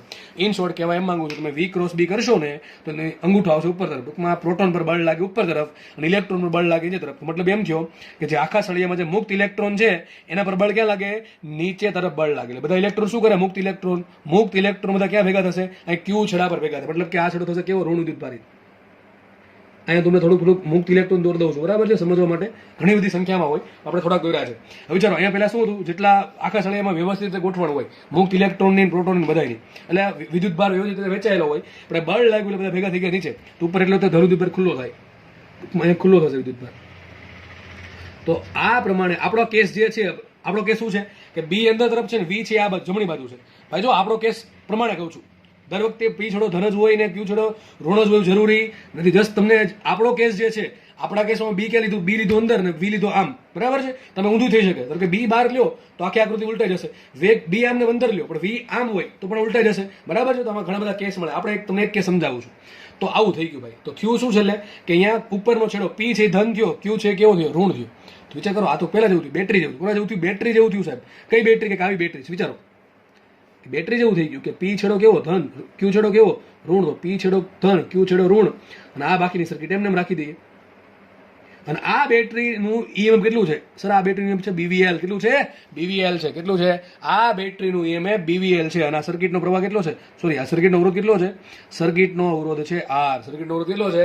આર છે. તમને વિચાર કરીને કયો, પી છેડો બેટરીના ધન છેડાનું કામ કરશે, ક્યુ છેડો બેટરીના ઋણ છેડાનું કામ કરશે, અને બાકીનો પરિપથ છે એનો કંઈક અવરોધ હશે. આ અવરોધનો બધો અવરોધ આવી ગયો. આટલા પરિપથનો અવરોધ આવી ગયો અને આ સળિયાનો અવરોધ આવી ગયો. બધો અવરોધ ભેગો થઈને કેટલો છે? આર અવરોધ છે. તો વિચાર કરો, પ્રવાહ ક્યાં હશે? પ્રવાહની વાત કરું એટલે એક્ઝેક્ટ કેવો પ્રવાહ આવે? રહેવાજિક પ્રવાહ. બે પ્રકારના પ્રવાહ હોય. એક જે એકચ્યુઅલ પ્રવાહ, જે રિયાલિટીમાં હોય ઇલેક્ટ્રોનના કારણે, જે આપણે ભણતા નથી. આપણે કયો ભણીએ છીએ? રહેવાજિક પ્રવાહ ભણીએ છીએ. એના કારણો ચર્ચા નથી કરવી, કારણ કે ક્લાસમાં થઈ ગઈ છે. તો રહેવાજિક પ્રવાહ ક્યાં હોય? ધન છેડાથી ઋણ છેડા તરફ. તો ટૂંકમાં પ્રવાહ હશે આ રીતે. આ સર્કિટમાં પ્રવાહ સમઘડી જશે. અને સળિયાની અંદર ક્યાંથી હશે? સળિયાની અંદર હશે. વિચાર કરો, સળિયાની અંદર ક્યાં હશે? ક્યુ થી પી. યાદ કરો, પરિપથમાં પ્રવાહ ક્યાં હશે? પી થી ક્યુ. પણ સળિયા અંદર ક્યાંથી હશે? ક્યુ થી પી. ક્યાં હશે? ક્યુ થી પી. બહુ મહત્વની વાત છે. સળિયાની અંદર પ્રવાહ હશે ક્યુ થી પી, અને બહારના પરિપથમાં પ્રવાહ હશે પી થી ક્યુ. બહુ મહત્વની વાત છે. પ્રવાહ કઈ દિશામાં છે તમને આખી આકૃતિ આપી દી. તમને આવી સેમ ટુ સેમ આકૃતિ આપી દીધી જીમાં નીટમાં, કે આ પ્રમાણે સળિયો ગોઠવો છે, વેગ આમ છે, બી લંબ અંદર તરફ છે. તો સળિયામાં પ્રવાહ કઈ દિશામાં છે? દેખાય છે કઈ દિશા છે? વિષમ ઘડી દિશામાં. હાલના કેસમાં સળિયામાં વિષમ ઘડી દિશામાં પ્રવાહ વહેશે. તો તમને ખબર પડવી જોઈએ ઈએમએફ ઉત્પન્ન થવાનું કારણ શું છે? ઈએમએફ ઉત્પન્ન થવાનું કારણ આ છે કે તેમાં જે મુક્ત ઇલેક્ટ્રોન છે એના પર બળ લાગશે, ક્યુ ઇન્ટુ વી ક્રોસ બી. એના કારણે ધન અને ઋણ ઉપર છૂટા પડશે, એટલે બેટરીના ધન અને ઋણ છેડા જેવું કાર્ય કરશે. બેટરી છે, પરિપથ છે, અને પરિપથ જો બંધ છે, આ બંધ સર્કિટ છે. યાદ રાખજો, બંધ સર્કિટ હોય ને તો જ પ્રવાહ ઉત્પન્ન થાય. પણ સળિયો ખાલી શું કહેવાય, ઈએમએફ ઉત્પન્ન થવા માટે બંધ સર્કિટ જરૂર નથી, પણ પ્રવાહ પસાર કરવા માટે બંધ સર્કિટ આવશ્યક છે. મગજમાં રાખજો, સર્કિટ બંધ હશે તો જ પ્રવાહ ઉત્પન્ન થશે, બાકી ઈએમએફ ઉત્પન્ન થવા માટે બંધ સર્કિટ જરૂરી નથી. ઓકે, સમજ પડી ગઈ કે ન પડી ગઈ? ઓકે, ચલો આગળ વધીએ આપણે. જોકે મોટા ભાગે બંધ ગુજર તમને રકમમાં આપ્યું હશે. તો પ્રવાહ મળી ગયો મને કેવો દિશામાં? વિષમ ઘડી દિશામાં. તો યાદ રાખજો, પ્રવાહ દિશા ક્યાંથી મળશે? હંમેશા તમને એફ બરાબર ક્યુ ઇન્ટુ વી ક્રોસ બી પરથી દિશા મળશે. ધન છેડો ઋણ છેડો, ધન છેડામાંથી પ્રવાહ બહાર કાઢવાનો, ક્યુ ઋણ છેડામાં આવવા દેવાનું, અને સળિયાની અંદરના ભાગમાં ક્યુ થી પી જશે, એટલે કે ઋણ છેડાથી ધન છેડા તરફ જાય. મગજમાં આટલું રાખવું. તો સર્કિટનો પ્રવાહ છે અહીંયા કેટલો? આઈ. સર્કિટનો પ્રવાહ આઈ છે. અને આપણે હમણાં જોયું તો આઈ બરાબર શું આવશે? એપ્સુલા બાય આર. એટલે શું આવશે? એપ્સુલા બીવી એલ બાય આર. તો તમને બધી ખબર પડી ગઈ કઈ દિશામાં પ્રવાહ વહેશે? પ્રવાહ કઈથી મળશે? પ્રવાહ મળશે તમને ધન અને ઋણ છેડો નક્કી કર્યા પછી જ. પ્રવાહની દિશા, સોરી, પ્રવાહ તો મળી જશે એપ્સુલા બાય આર પરથી, પણ પ્રવાહ દિશા ક્યાંથી મળશે? હંમેશા મગજમાં ખોપરી ઉતારી દેવું કે પ્રવાહ કઈ રીતે મળશે આમાં. પ્રવાહ અને આ પ્રવાહ શું કે પ્રેરિત પ્રવાહ કહેવાય. શું કહેવાય? પ્રેરિત પ્રવાહ. ને પ્રેરિત પ્રવાહની દિશા મળશે ખોપરીમાં ઘુસાડી દેવું કે ક્યુ ઇન્ટુ વી ક્રોસ બી કરીને. ટૂંકમાં ધન અને ઋણ વિદ્યુત ભાર નક્કી કર્યા પછી મળે તમને. આમાં ઘણી બધી ટાઈપના પ્રશ્ન પૂછાય છે. એપીએમટીમાં નીટમાં આવા પ્રશ્ન પૂછાય કે સળિયાનો કયો છેડો ધન હોય ને કયો છેડો ઋણ હોય. તો પી છેડો ધન ને ક્યુ છેડો ઋણ. આપણા કેસમાં બરાબર છે. વેગ આમ હોય ને બી અંદર હોય ને તો વેગ આમ લઈ લો તો ઊંધું થશે, બી બાર લાવું વેગ આમ છે તો ઊંધું થશે, વેગ આમ હોય બી બાર હોય તો ઊંધું થશે. બધું વ્યવસ્થિત કોન્સેપ્ટ સમજાવો આ રીતે તો કંઈ વાંધો આવતો નથી. બાકી તો ખોટા ટીક કરીને લોકો આવે છે. તો મને પ્રવાહ મળી ગયો આઈ બરાબર BV L by R. Okay, ચલો હવે સર હવે શું? હવે બહુ મહત્વની વાત. જુઓ, આગળ વધીએ પહેલાં તમને કહી દઉં શું કર્યું આપણે. પહેલાં આપણે નક્કી કર્યું કે ફ્લક્સ એટલું છે, ફ્લક્સમાં બદલાવ આવ્યો છે, બરાબર. પેજ અહીંયા બતાવું તમને. તો ફ્લક્સ પહેલાં આપણે જોયું, ફ્લક્સ છે બીએલએક્સ. એ ફ્લક્સમાં ચેન્જ લાવ્યા, ફ્લક્સમાં ચેન્જ લાવ્યા એટલે એમાં ઉત્પન્ન કેટલું? એમાં ઉત્પન્ન થયું બીવીએલ. એના કારણે પ્રવાહ ઉત્પન્ન થયું બીવીએલ બાય આર. વી બરાબર આર, એટલે કે આઈ બરાબર વી બાય આર પરથી. પછી નક્કી એ કર્યું પ્રવાહ કઈ દિશામાં ઉત્પન્ન થયો. આટલી વાળી વસ્તુ ભીના છે. હવે આપણે જુઓ કેવું થયું. એક સળિયો છે, એ સળિયામાંથી પ્રવાહ ઉત્પન્ન થાય છે, અને સળિયો પાછો પોતે બી ની અંદર ગતિ કરે છે. આ કોના જેવો કહેશો ખબર છે? આ એક તમે થિયરી ભણાવી હતી, એક થિયરી આ ભણાવી હતી અને પછી થિયરી આવી ભણાવી હતી. આ કોના પર બળ લાગે? વિદ્યુત ભાર પર. પણ આ તો કોના જેવું થયું ખબર છે? આના જેવું થયું.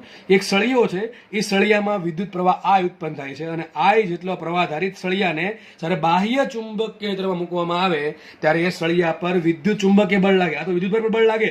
હવે સળિયા પર એ બળ લાગશે. કારણ શું?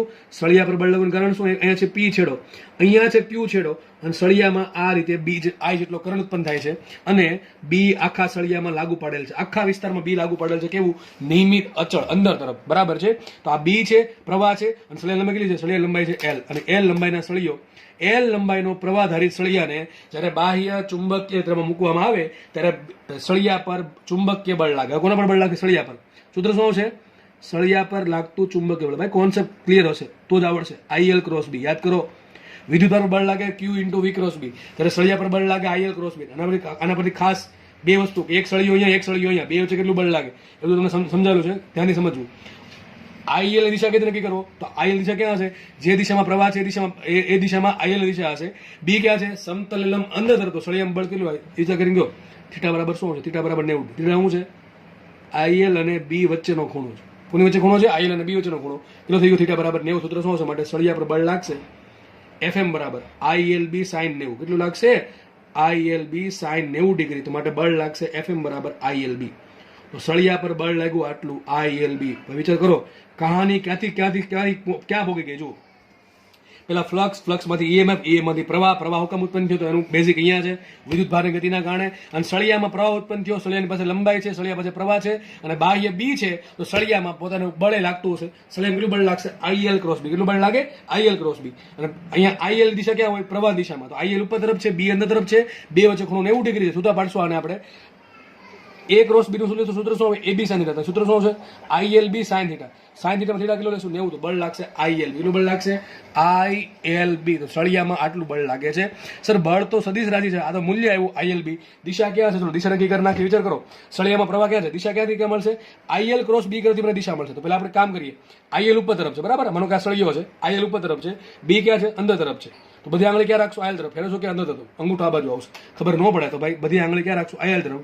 B ક્યાં છે? અંદર તરફ. બધી આંગળી IL તરફ રાખો, ફેરવો અંદર તરફ, અંગૂઠો આ બાજુ જશે. ટૂંકમાં સળિયા પર બળ લાગશે આ બાજુ. વિચારો, સળિયા પર બીજા કરા પર બળે લાગે છે FM. આ થઈ ગયું ચુંબકીય બળ.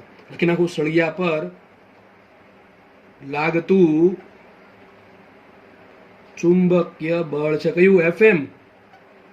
ક્યાં લાગે? જુઓ, જે દિશામાં એનો વેગ છે એની વિરુદ્ધ દિશામાં લાગે છે. સળિયાનો વેગ આ બાજુ છે, એની વિરુદ્ધ દિશામાં FM લાગે છે. એક નવા પેજમાં લખું છું બધું. તો અહીંયા દોરી, આપણે જે આકૃતિ દોરી છે, અહીંયા આકૃતિ છે. સળિયા લંબાઈ L છે, સળિયામાંથી જે પ્રવાહ થાય છે કેટલો છે? I. કેટલો પ્રવાહ જાય છે? I. આ છેડો P છે, આ છેડો Q છે, ઉપરનો છેડો કેવો છે? ધન છે, આ છેડો કેવો છે? ઋણ છે. બેટરીનું કામ કરશે. સળિયા પર આપણે જોયું આ બાજુ બળ લાગે છે કેટલું? FM. આ બાજુ બળ લાગે છે FM. B ક્યાં છે? સળિયાના સમતલ અથવા સમતલ લંબ અંદર તરફ છે. FM બળ લાગ્યું. FM બળ કેટલું લાગશે? વિચારો, FM બરાબર શું આવ્યું? સાબિત હમણાં આપણે કર્યું. FM બરાબર આવ્યું ILB. કેટલું આવ્યું? ILB. તો FM બરાબર આવે છે ILB. કેટલું બળ લાગે છે? FM બરાબર ILB. આ કયું બળ છે? ચુંબકીય બળ. કયું બળ છે? સળિયા પર લાગતું ચુંબકીય બળ. સળિયા પર લાગતું ચુંબકીય બળ છે FM. ખબર પડે કે નહીં? Okay, what is I? I is BVL by. યાદ છે ને? BVL by. મૂકી દે કિંમત માટે. FM બરાબર શું આવશે? સળિયા પર લાગતું ચુંબકીય બળ શું આવશે? વિચારો, BVL મૂકો અહીંયા તો શું આવશે? અહીંયા BVL by R into LB. તો શું આવશે? અહીંયા B² L² V by R. બધી એક ને એક વસ્તુ છે ભાઈ, અલગ અલગ સ્વરૂપે છે. કેટલું બળ લાગશે? એક મિનિટ આપણે ઉપર કરી દઉં છું આને. કેટલું બળ લાગશે જુઓ તમે? B² L² V by R. આટલું બળ લાગે. I ની કિંમત મૂકો BVL by R. BVL by R તો શું છે? B² L² V upon R. આટલું બળ લાગે વિરુદ્ધ દિશામાં. જો વિચાર કરો, એક તો બિચારો સળિયાને આમ જવું છે, સળિયાની ગતિ આમ થાય છે, એની વિરુદ્ધ દિશામાં બળ લાગે છે. જે ક્યાં છે? જે સળિયાના વેગ V ની વિરુદ્ધ દિશામાં છે. જે શું કરે? જે ગતિનો વિરોધ કરે છે. જે ગતિનો વિરોધ કરે, બરાબર ને ભાઈ? જે દિશામાં બળ લાગે છે, સોરી, જે દિશામાં વેગ છે એની વિરુદ્ધ દિશામાં બળ લાગે તો મતલબ શું થાય? સળિયા પર જે દિશામાં ગતિ થાય છે એની વિરુદ્ધ દિશામાં બળ લાગે મતલબ ગતિનો વિરોધ કરે છે. જે આવું કોણે કીધું? લોરેન્ઝે. આજ ને લોરેન્ઝનો નિયમ. લોરેન્ઝનો નિયમ, બરાબર ને? ફેરાડે નિયમમાં કીધું હતું લોરેન્ઝ ભાઈ આવશે. લોરેન્ઝભાઈ આવી ગયા. લોરેન્ઝનો નિયમ આવો હતો કે જેના કારણે ગતિકીય EMF ઉત્પન્ન થાય. કોના કારણે ઉત્પન્ન થાય છે? વેગના કારણે. યાદ છે ને? વેગના કારણે એરિયા બદલું, એરિયાના કારણે ફ્લક્સ બદલું, ફ્લક્સના કારણે ફ્લક્સના બદલવાના કારણે ફ્લક્સનો ફેરફાર થયો સમય એટલે EMF ઉત્પન્ન થયું. તો EMF ઉત્પન્ન થવાનું મૂળ કારણ વેગ છે. તો લોરેન્ઝે શું કીધું હતું? યાદ કરો. લોરેન્ઝે એવું કીધું હતું કે જેના કારણે EMF ઉત્પન્ન થાય છે, એ કોના કારણે ઉત્પન્ન થાય? વેગના કારણે. તો વેગનો વિરોધ કરતું બળ લાગે એ પ્રમાણે EMF ઉત્પન્ન થશે. ટૂંકમાં અહીંયા FM શું કરે? ગતિનો વિરોધ કરે છે. ટૂંકમાં FM શું ટ્રાય કરે છે કે સળિયાને આમ ખેંચવાની. વેગ શું કરે છે? આમ ટ્રાય કરવાની. બરાબર છે? તો વિચાર કરીને કયો, જો સળિયાનો પર મારે અચળ વેગ v જાળવી રાખવો હોય, જો સળિયાનો અચળ વેગ v જાળવી રાખવો હોય તો મારે શું કરવું પડે? મારે સળિયા પર આ દિશામાં બાહ્ય બળ લગાડવું પડે. તો જ સળિયાનો વેગ v અચળ હશે, તો જ BVL અચળ હશે, તો જ પ્રવાહ અચળ હશે, અને તો જ બધું અચળ હશે. બાકી અચળ નહીં હોય. બરાબર ને? કેમ નહીં અચળ હોય? વિચાર કરો કે વસ્તુ આમ જાય છે, ખાલી વસ્તુ પોતાની રીતે આમ જાય છે, એનો કંઈક વેગ છે. હવે કોઈ દોરી જામ તમે ખેંચી રાખો, બરાબર છે? તો મતલબ શું થાય? ધીમે ધીમે વેગ ઘટતો જશે. આ કોના જેવું કામ કરે? ઘર્ષણ બળ જેવું. કોના જેવું કામ કરે? ઘર્ષણ બળ જેવું. ટૂંકમાં જે દિશામાં વેગ છે એની વિરુદ્ધ દિશામાં ચુંબકીય બળ લાગે છે. જો આ દિશામાં લાગતું હોત મતલબ શું થાત? કે જે દિશામાં વેગ છે એ દિશામાં ચુંબકીય બળ છે, ઓટોમેટિક સળિયાનો વેગ વધતો જાત. બરાબર છે? પણ અહીંયા તો શું થઈ ગયું? મતલબ કે સળિયાનો વેગ ઘટતો જશે. લખું છું અહીંયા, અહીં FM એ વેગ v ની વિરુદ્ધ દિશામાં હોવાથી સળિયાનો વેગ અચળ જાળવવા માટે FM ના મૂલ્ય જેટલું જ બાહ્ય બળ FM ની વિરુદ્ધ દિશામાં લગાડવું પડે કે જેથી સળિયા પર લાગતું પરિણામી બાહ્ય બળ શૂન્ય થાય. ટૂંકમાં સળિયા પર જેટલું બળ FM લાગે છે એટલું જ બળ હું બીજી દિશા આ દિશામાં લગાડું. પણ આ બળ કેવું છે? બાહ્ય બળ. આપણે લગાડવું પડશે.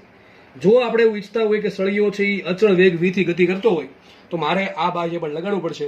અને આ બાહ્ય બળની કિંમત કેટલી હશે? મૂલ્ય કેટલું હશે? લખવું જોઈએ F બાહ્ય મૂલ્યની દ્રષ્ટિએ બરાબર આવશે FM. બરાબર કેટલું આવશે? બરાબર આવશે કેટલું? ILB. બરાબર આવશે ILB. બરાબર કેટલું આવશે? બરાબર આવશે B²L² V/R. B²L² V/R. ટૂંકમાં મારે સળિયા પર ફરજિયાત આટલું બાહ્ય બળ લગાડવું પડે ફરજિયાત. કેટલું? B²L² V/R. કઈ દિશા લગાડશું? આ દિશામાં લગાડશું. FM લાગે આ બાજુ, બાહ્ય બળ લગાડશે આ બાજુ. બે સરખા છે, વિરુદ્ધ દિશામાં છે, એટલે પરિણામી બળ 0 થશે. એટલે સળિયાનો વેગ v અચળ જળવાશે. તો જ v અચળ જળવાશે. બરાબર કે નહીં? તો કુછ ટપ્પો પડે કે નહીં? ટપ્પો પડવો જોઈએ, જરૂરી છે. ટપ્પો પડવો જરૂરી છે બહુ. તો આપણે માંથી પ્રવાહમાં ગયા, પ્રવાહમાંથી બળમાં ગયા, બળમાંથી બાહ્ય બળમાં ગયા. બાહ્ય બળથી ખબર પડી કે વેગ અચળ જાળવવો હોય તો મારે બાહ્ય બળ લગાડવું પડે. જો આ બાહ્ય બળ ના લગાડીએ તો શું થાય? તો આપણે એક અલગ થિયરી ભણશું. તો સળિયાનો વેગ ઘટશે કે વધશે? ઘટશે. કેટલો ઘટશે? જો બાહ્ય બળ નહીં લગાડીએ તો આપણે ખબર છે કે બાહ્ય બળ નહીં લગાડીએ તો આ બળ છે એ ગતિનો વિરોધ કરે છે, એટલે વેગ ઘટતો જાય. પણ મારો ક્વેશ્ચન સાહેબ એ છે કે સર વેગ ઘટશે ખરો, પણ કેટલો ઘટશે? મારે તો એ જોઈએ છે કે t સમયે વેગ કેટલો હશે. બરાબર? હું શોધી નાખીશ, હું તમને શીખવાડીશ કેમ મળશે. બરાબર? થોડુંક પેશન્સ રાખો. બરાબર છે? આપણે જોશું એ. તો અત્યારે એ સમજીએ છીએ કે વેગ અચળ જાળવવો તો શું કરવું પડે? આટલું બળ લગાડવું પડે. હવે એક કામ કરીએ, છેલ્લી થિયરી આની પાવર. શું છે? પાવર. કે ભાઈ પાવર કેટલો ખર્ચાશે. ચલો, તો હવે આપણે ભણવાનું છે પાવર. ચલો, કુલ 2 ટાઈપના પાવર ભણવાનું છે. પહેલા એક કામ કરીએ, વિદ્યુત પાવર. સર વિદ્યુત પાવર કેમ કેસ આવ્યો? જો મારી પાસે એક સળિયો હતો, બરાબર છે? આ છેડો છે P, આ છેડો છે Q, આ છેડો છે ધન, આ છેડો છે ઋણ. એક સર્કિટ છે, બરાબર છે? સર્કિટનો અવરોધ કેટલો છે? સર્કિટનો અવરોધ R છે, બરાબર? અહીંયા સર્કિટનો અવરોધ R છે. સર્કિટમાંથી કરંટ જાય છે I જેટલો. આ લંબાઈ L છે, આ છેડો એપ્સિલોન. એપ્સિલોન બરાબર શું છે? BVL છે. શું છે? એપ્સિલોન બરાબર BVL. હવે અહીંયા કંઈક વિદ્યુત એક તો EMF ઉત્પન્ન થયું, વોલ્ટેજ ઉત્પન્ન થયો, અને એના કારણે પ્રવાહ ઉત્પન્ન થયો છે. આપણે એવું ભણ્યા છીએ, એક બેટરી છે 20 વોલ્ટની બેટરી હોય, એના કારણે સર્કિટમાં આ જેટલો પ્રવાહ વહેતો હોય તો બેટરીનો અથવા સર્કિટનો પાવર શું આવશે? P બરાબર VI. તો અહીંયા ઉત્પન્ન થયો છે તો આપણને પાવર મળે છે. તો વિદ્યુત પાવર કેટલો આવશે? વિદ્યુત પાવર P બરાબર VI પરથી વિચારો. P બરાબર VI. V શું આવશે અહીંયા? એપ્સિલોન ઇન્ટુ પ્રવાહ કેટલો હોય? વિચાર કરો ભાઈ, આ આપણી પાસે હતું નહીં, આ તો ઉત્પન્ન થયું. આપણે ખાલી શું કીધું? સળિયાને ખેંચો. આપણે શું કરીએ છીએ, ખાલી સળિયાને ખેંચીએ છીએ, એ સિવાય આપણે કોઈ કામ કરતા નથી. સળિયાને ખેંચો ને બી લાગુ પાડ્યું, એક તો બે બાહ્ય ચુંબકીય ક્ષેત્ર બી લાગુ પાડ્યું છે, અને આપણે સળિયાને ખેંચીએ છીએ જેથી એનો વેગ વી અચળ જળવાય રહે. આવું કરવાથી ઓટોમેટિક એનો પી છેડો ધન થઈ ગયો, ક્યુ છેડો ઋણ થયો, ઓટોમેટિક થયું. આપણે ખબર છે કે ધન વિદ્યુત પર બળ લાગ્યું, ઋણ પર બળ લાગ્યું, એના કારણે પી ધન થયો, ક્યુ ઋણ થયો, એના કારણે શરીરનો પ્રવાહ ઉત્પન્ન થયો, અને પ્રવાહ ઉત્પન્ન થવાથી આપણને પાવર મળે છે. કયો? પી બરાબર વી. તો મુખ્ય કિંમત, આની કિંમત કેટલી આવશે? એપ્સુલા ઇન્ટુ એપ્સુલા કેટલા છે? બીવીએલ, અને આઈ કેટલા છે? બીવીએલ બાય આર. યાદ છે ને? બીવીએલ બાય આર. તો કેટલો પાવર ઉત્પન્ન થશે? માટે વિદ્યુત પાવર કેટલો ઉત્પન્ન થશે? આ ઉત્પન્ન થશે B square v square l square by R. આ આપણને મળ્યો, મફતમાં મળ્યો. ભાઈ મને તો લાગતું મફતમાં મળ્યો. આપણે કંઈક કાર્ય કર્યું. કયું કાર્ય કર્યું? સળિયાને ખેંચવા માટે. યાદ છે ને? બાહ્ય બળ લગાડવું પડે છે. એ બાહ્ય બળ ક્યાંથી? મફતમાં લગાડ્યું છે. આપણે તો ખેંચીએ છીએ. એ બાહ્ય બળના કારણે આટલો પાવર ઉત્પન્ન થાય છે. હમણાં સાબિત કરું છું. ચલો, આપણે બાહ્ય બળ કર્યું, આપણે બાહ્ય બળ લગાડ્યું, તો સર આપણે આપણો પાવર કેટલો વપરાણો? આ તો પાવર ઉત્પન્ન થયો. આ શું થયો? આ છે ઉત્પન્ન થતો પાવર. ઉત્પન્ન થતો પાવર. પણ સર પાવરને ઉત્પન્ન કરવા આપણે કંઈક પાવર લગાડો કે નહીં? આપણે કયો પાવર લગાડ્યો? આપણે તમને દેખાડ દો, પાછળ છે અહીંયા. આપણે કયો પાવર લગાડ્યો? અરે આ બાહ્ય બળથી આપણે લગાડ્યું કે નહીં? આ બાહ્ય બળ લગાડીએ છીએ, એના કારણે શું થાય છે? વેગ અચળ જળવાય છે. તો બાહ્ય બળના કારણે કેટલો પાવર ઉત્પન્ન? યાદ કરો, ચેપ્ટર 6 ધોરણ 11. યાદ કરો, પાવર બરાબર એફ ડોટ વી. યાદ છે ને? સદિશ એફ સોરી પી બરાબર સદિશ એફ ડોટ સદિશ વી. યાદ હોવું જોઈએ. કાર્ય બરાબર શું થાય? એફ ડોટ ડી થાય, પણ પાવર બરાબર શું થાય? એફ ડોટ વી થાય. એનો યુઝ કર્યો. એ સૂત્ર આપણું અહીંયા સદિશ એફ ડોટ સદિશ વી. આને કહેવાય યાંત્રિક પાવર. ટૂંકમાં આપણે જે પાવર આપીએ છીએ, આપણે શું કરીએ છીએ? બાહ્ય બળ લગાડીએ છીએ, એના કારણે વી વેગ અચળ જળવાય છે, એના કારણે એક પાવર આપ્યો. આપણે યાંત્રિક પાવર આપીએ છીએ, સામે કયો પાવર મળે છે? વિદ્યુત પાવર. વિદ્યુત પાવર કેટલો મળ્યો? B square l square v square l square by R મળ્યો. બરાબર. હવે આપણે જોઈએ આપણે પાવર આપ્યો કેટલો. સૂત્ર શું આવશે? એફ ડોટ વી. એફ કઈ દિશામાં છે? આ દિશામાં છે. વી કઈ દિશામાં? આ દિશામાં છે. તો ગુણાકાર શું આવશે? એફ વી કોસ 0. કોસ 0 થયું. સૂત્ર એ લખ્યું છે. માટે યાંત્રિક પાવર શું આવશે? યાંત્રિક પાવર બરાબર શું આવશે? બાહ્ય બળ ગુણ્યા વેગ. સિમ્પલ. બાહ્ય બળ ગુણ્યા વેગ. ચલો, બાહ્ય બળ કેટલું છે? બાહ્ય બળ છે એફએમ જેટલું. યાદ છે ને? બાહ્ય બળ છે એફએમ જેટલું ઇન્ટુ વી. એફએમ કેટલું? યાદ કરો. એક કામ કરો, બતાવી દઉં તમને હું. ક્યાં હતું? અહીંયા હતું. યાદ કરો. અહીંયા બાહ્ય બળ બરાબર હતું એફએમ. એફએમ બરાબર હતું આઈએલબી, અને આઈએલબી બરાબર શું હતું? B square l square v by R. શું હતું? B square l square v by R. તો મૂકી દઉં છું અહીંયા ડાયરેક્ટલી. એફએમ બરાબર શું મૂકું છું? અહીંયા મૂકું છું એફએમ બરાબર B square l square v by R into રાખીએ વી. તો શું હશે? માટે યાંત્રિક પાવર બરાબર શું આવ્યું? B square a square wheel square by R. Sir તો જેવું જ છે, આના જેવું જ છે. અરે એના જેવું જ હોવું જોઈએ, તો જ ઉર્જા સંરક્ષણ થાય. સાબિત શું થયું? આટલો પાવર આપણે આપવો પડ્યો. આ પાવર આપણે બહારથી આપીએ છીએ બાહ્ય બળ તરીકે. તો વિચારો, આપણે આટલો પાવર આપ્યો છે અને સામે મને આટલો પાવર મળે છે. બરાબર કે નહીં? સાચી વાત કે ખોટી વાત? સાચી વાત છે. એક્ઝેક્ટલી પ્રેક્ટિકલમાં છે ને આ ભાવ થોડોક ઓછો આવે, કારણ કે આપણે અહીંયા ક્યાંય ઘર્ષણ બળને ગણ્યું નથી. આપણે ખાલી કયું બળ ગણ્યું? ઘર્ષણ બળને નથી ગણ્યું. આપણે કયું બળ ગણ્યું? ચુંબકીય બળને. સળિયા પર લાગતા ચુંબકીય બળને ગણ્યું છે. ઘર્ષણ બળને ગણ્યું નથી. ઘર્ષણ બળ ક્યાંથી લાગશે? આ સળિયો પેલી ફ્રેમ પર સરકે છે, બરાબર? સ્લાઇડ થાય છે. સ્લાઇડિંગના કારણે થોડું ઘર્ષણ બળ લાગે. એટલે એક્ઝેક્ટલી આપણે બાહ્ય પાવર આટલો આપીએ છીએ, યાંત્રિક પાવર આપણે બહારથી એટલો આપીએ છીએ. એના બે ભાગ પડે. થોડોક પાવર વિદ્યુત પાવરમાં જાય, થોડોક પાવર ક્યાં જાય? ઘર્ષણમાં જાય. આ ઉપરાંત ઘણા બધા કરંટ ઉત્પન્ન થાય, ગૂંચળાની અંદર એડી કરંટ ઉત્પન્ન થાય, બધું આપણે ગણ્યા નથી. બરાબર? સિમ્પલ વસ્તુ, ખાલી સિમ્પલ કેસ રાખ્યો છે. તો મતલબ એમ થયો અહીંયા કે આપણે જેટલો પાવર આપીએ છીએ એટલો જ પાવર વિદ્યુત પાવરમાં કન્વર્ટ થાય છે. તો આપણે શું સાબિત થયું અહીંયા? યાંત્રિક પાવર બરાબર એ સાબિત થયું શું? વિદ્યુત પાવર. ટૂંકમાં આપણે જે બાહ્ય બળ લગાડ્યું છે એ સારું જાય છે ક્યાં? એનર્જી ઉત્પન્ન કરવામાં. તો જો ઇલેક્ટ્રિસિટી ઉત્પન્ન થઈ ગઈ, આટલો પાવર ઉત્પન્ન થશે. B square v square l square by R. આપણે આ બધું સાચું ક્યારે? આ બધું સાચું ત્યારે કે જ્યારે બાહ્ય બળ અચળ હોય. તો બાહ્ય બળ કોના જેટલું છે? એફએમ જેટલું. એફએમ જેટલું કેમ રાખ્યું? સળિયા પર લાગતું પરિણામી બળ શૂન્ય કર્યું. તો આ કેસમાં આપણે ક્યાંય ઘર્ષણ બળને ગણવું નથી. આપણે વેગ કેવો રાખ્યો છે? આપણે વેગ રાખ્યો છે અચળ. તો થિયરી બહુ મસ્ત થિયરી છે. આ થિયરી પૂરી થાય છે. હવે આપણે એ સમજીએ કે સર જો આ આપણે અત્યાર સુધી આપણે જે પણ ભણ્યા છીએ એમાં શું છે? સળિયા પર લાગે છે એફએમ, સળિયા પર બાહ્ય બળ લગાડ્યું એફ, સળિયા પર પરિણામી બળ કેટલું? પરિણામી બળ 0, અને વેગ અચળ. ટૂંકમાં આપણે આખી થિયરીમાં વેગ અચળ રાખ્યો છે. પણ માનો કે ઘણા ક્વેશ્ચન એમ કરે કે સર આ બાહ્ય બળ લગાડવું જરૂરી છે? ના, જરૂરી નથી. જો આ બાહ્ય બળ નહીં લગાડે શું થાય? જો આ તો લાગવાનું જ છે. જો બાહ્ય બળ નહીં લાગે તો થશે એવું કે જે દિશામાં વેગ છે એની વિરુદ્ધ દિશામાં બળ લાગે છે. એટલે આ બળ શું કરે? ધીમે ધીમે વેગને ઘટાડશે. કેટલો ઘટાડશે? ચલો સમજીએ. તો આપણે સમજીએ. હવે જો લખ્યું જ છે કે જો બાહ્ય બળ લગાડવામાં ન આવે તો સળિયાનો વેગ ઘટતો જાય છે અને ઘટીને મારે શોધવું છે ટી સમય કેટલો થાય. તો લખ્યું છે અહીંયા v0 છે સળિયાનો પ્રારંભિક વેગ. જો આવું કેમ આવ્યું? આવું એટલા માટે આવ્યું કે સળિયાનો વેગ હવે અચળ નથી, બદલાય છે. કારણ કે મેં બાહ્ય બળ લગાડ્યું નથી. બાહ્ય બળ નહીં લગાડું તો એક બળ તો લાગવાનું છે, કયું બળ? એફએમ બળ. એટલે દોર દઉં છું. ધારો કે કેસ કંઈક આવો થઈ ગયો. શરૂઆતમાં વેગ v0 છે એટલે બળ કયું લાગશે? બળ તો લાગવાનું છે કયું? એફએમ તો લાગવાનું જ છે. એ તેનું કામ કરશે. તે બાહ્ય બળ કેટલું છે? બાહ્ય બળ આપણે સળિયાને કોઈ બળ લગાડતા નથી. બાહ્ય બળ નથી લગાડતા, પણ સળિયાની પાસે પ્રારંભિક વેગ હતો. માનો કે એ છે જ, એની પાસે પ્રારંભિક વેગ છે જ. બાકીની બધી વસ્તુ એમને એમ છે. બાકીની બધી વસ્તુ એમને એમ છે. આપણે શું ખાલી ગણિત કર્યું? બાહ્ય બળ લગાડ્યું નથી. તો થશે શું? એફએમ આમ લાગશે, v0 આમ લાગશે, એટલે એના કારણે ગતિનો વિરોધ કરશે એફએમ. એટલે બળના કારણે શું થાય? વેગ ઘટતો જશે. તો ધારો કે v0 સળિયાનો પ્રારંભિક વેગ છે t બરાબર 0 સમયે. ધારો કે t સમયે વેગ v છે ને આપણે v શોધવાનો છે. r છે પરિપથનો અવરોધ, b શું છે? લાગુ પાડેલું સમતલ ને લંબ ચુંબકીય દ્વારા નિયમિત, m છે સળિયાનું દળ ને l છે સળિયાની લંબાઈ. ચલો મારે વેગ શોધવો છે. બળમાંથી વેગ કઈ રીતે મળે? વિચારો. બળમાંથી વેગ તો આપણને આટલી ખબર છે. બળ બરાબર શું લખાય? બળ બરાબર લખાય f બરાબર ma. શું લખાય? f બરાબર ma. બરાબર ને ભાઈ? f બરાબર શું આવશે? ma આવશે. અને બીજી વાત, fm સૂત્ર શું હતું? fm સૂત્ર શું હતું? fm બરાબર bvl/r. શું હતું? હા નહીં, fm બરાબર હતું ilb. મૂકી દઈએ ilb. I બરાબર શું હતું? bvl/r ઇન્ટુ પાછું આ ને lb. તો fm બરાબર શું હતું? fm બરાબર હતું અહીંયા b²l²v/r. જો બળના ખુદના સૂત્રમાં વેગ આવે છે, બરાબર? બળના ખુદના સૂત્રમાં વેગ આવે છે. હવે વેગ પાછો અચળ નથી. જેમ જેમ જેમ આગળ વધશું એમ વેગ ઘટતો જશે. વેગ ઘટતો જશે એમ વેગનો વિરોધ કરતું બળ પણ ઘટતું જશે. ધીમે ધીમે ધીમે વેગ ઘટીને 0 થઈ જશે. એટલે આ બળ પણ 0 થઈ જશે. ટૂંકમાં સળિયો થઈ જશે સ્થિર. સમજ પડે કે ન પડે? તો એક કામ કરીએ, આપણે શોધી નાખીએ પેલા પ્રવેગ. શું શોધી નાખીએ? પ્રવેગ. મને વિચાર કરી નાખ્યો અહીંયા વેગ વધે છે ઘટે છે. વેગ ઘટે છે એનું કારણ શું? ગતિનો વિરોધ થાય છે. એટલે પ્રવેગ ઉત્પન્ન થાય, પ્રતિપ્રવેગ ઉત્પન્ન થાય. સર અહીંયા ઉત્પન્ન થાય પ્રતિપ્રવેગ. શું ઉત્પન્ન થશે? પ્રતિપ્રવેગ. લખું છું અહીંયા, અહીં fm એ વેગનો વિરોધ કરતું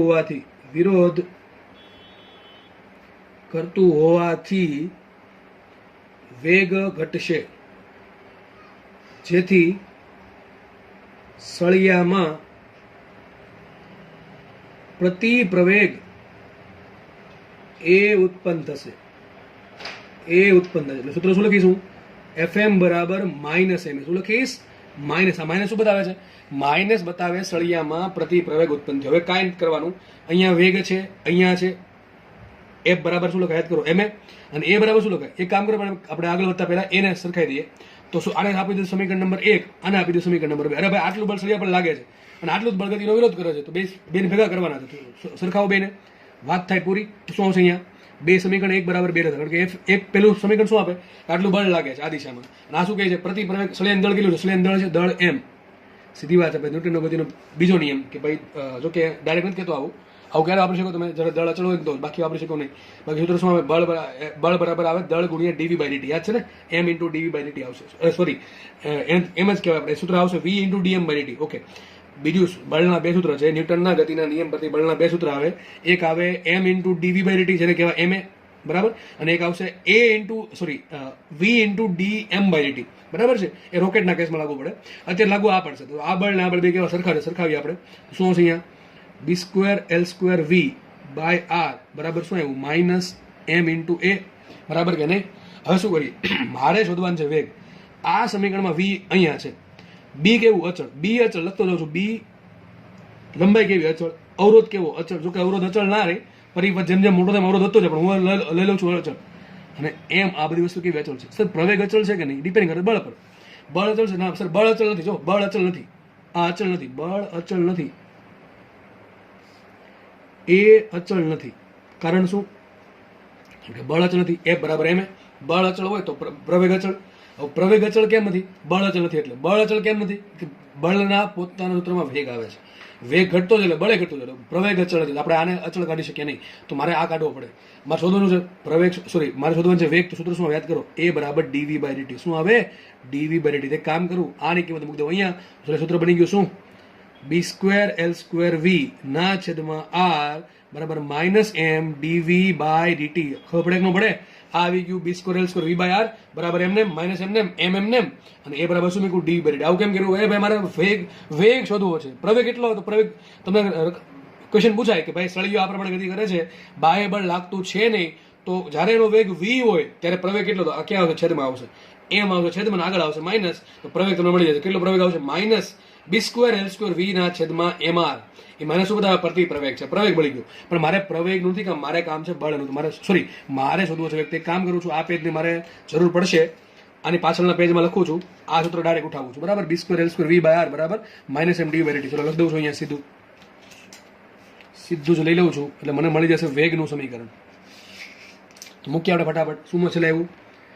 b²l² v ના છેદમાં r બરાબર આવ્યું તો -m dv/dt.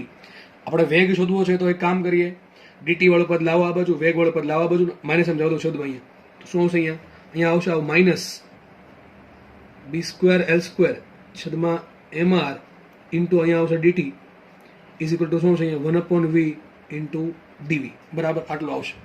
હવે આપણે સંકલન કરવું પડશે, બે બાજુ સંકલન કરીએ તો શું છે? અહીંયા minus b²l² by mr into dt બરાબર આવશે સંકલન 1/v dv. ઓકે, આ પદ આખું અચળ છે ને, આ પદ આખું અચળ છે, કારણ કે આમાં કંઈ સમય આવતો નથી એટલા માટે.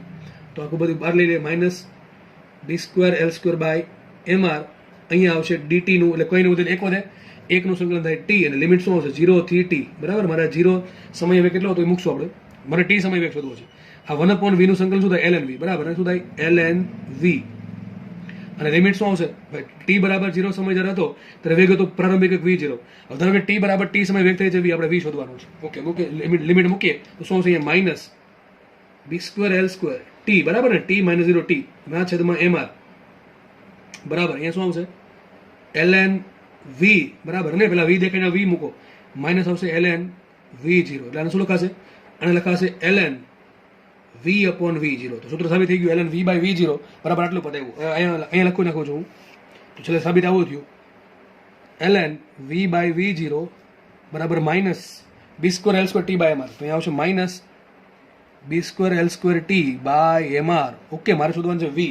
તો તમને યાદ હશે આવું તમને કીધું હતું કે log ln શું લખાય? પહેલા તો ln લખાય log e. શું લખાય? log e. તમને આવું ભણાવ્યું હતું કે log e x બરાબર y હોય તો તમને આવું ખબર છે કે x બરાબર શું લખાય? e⁻y. ટૂંકમાં ઉપર ચડી જાય તો એવું અહીંયા થશે.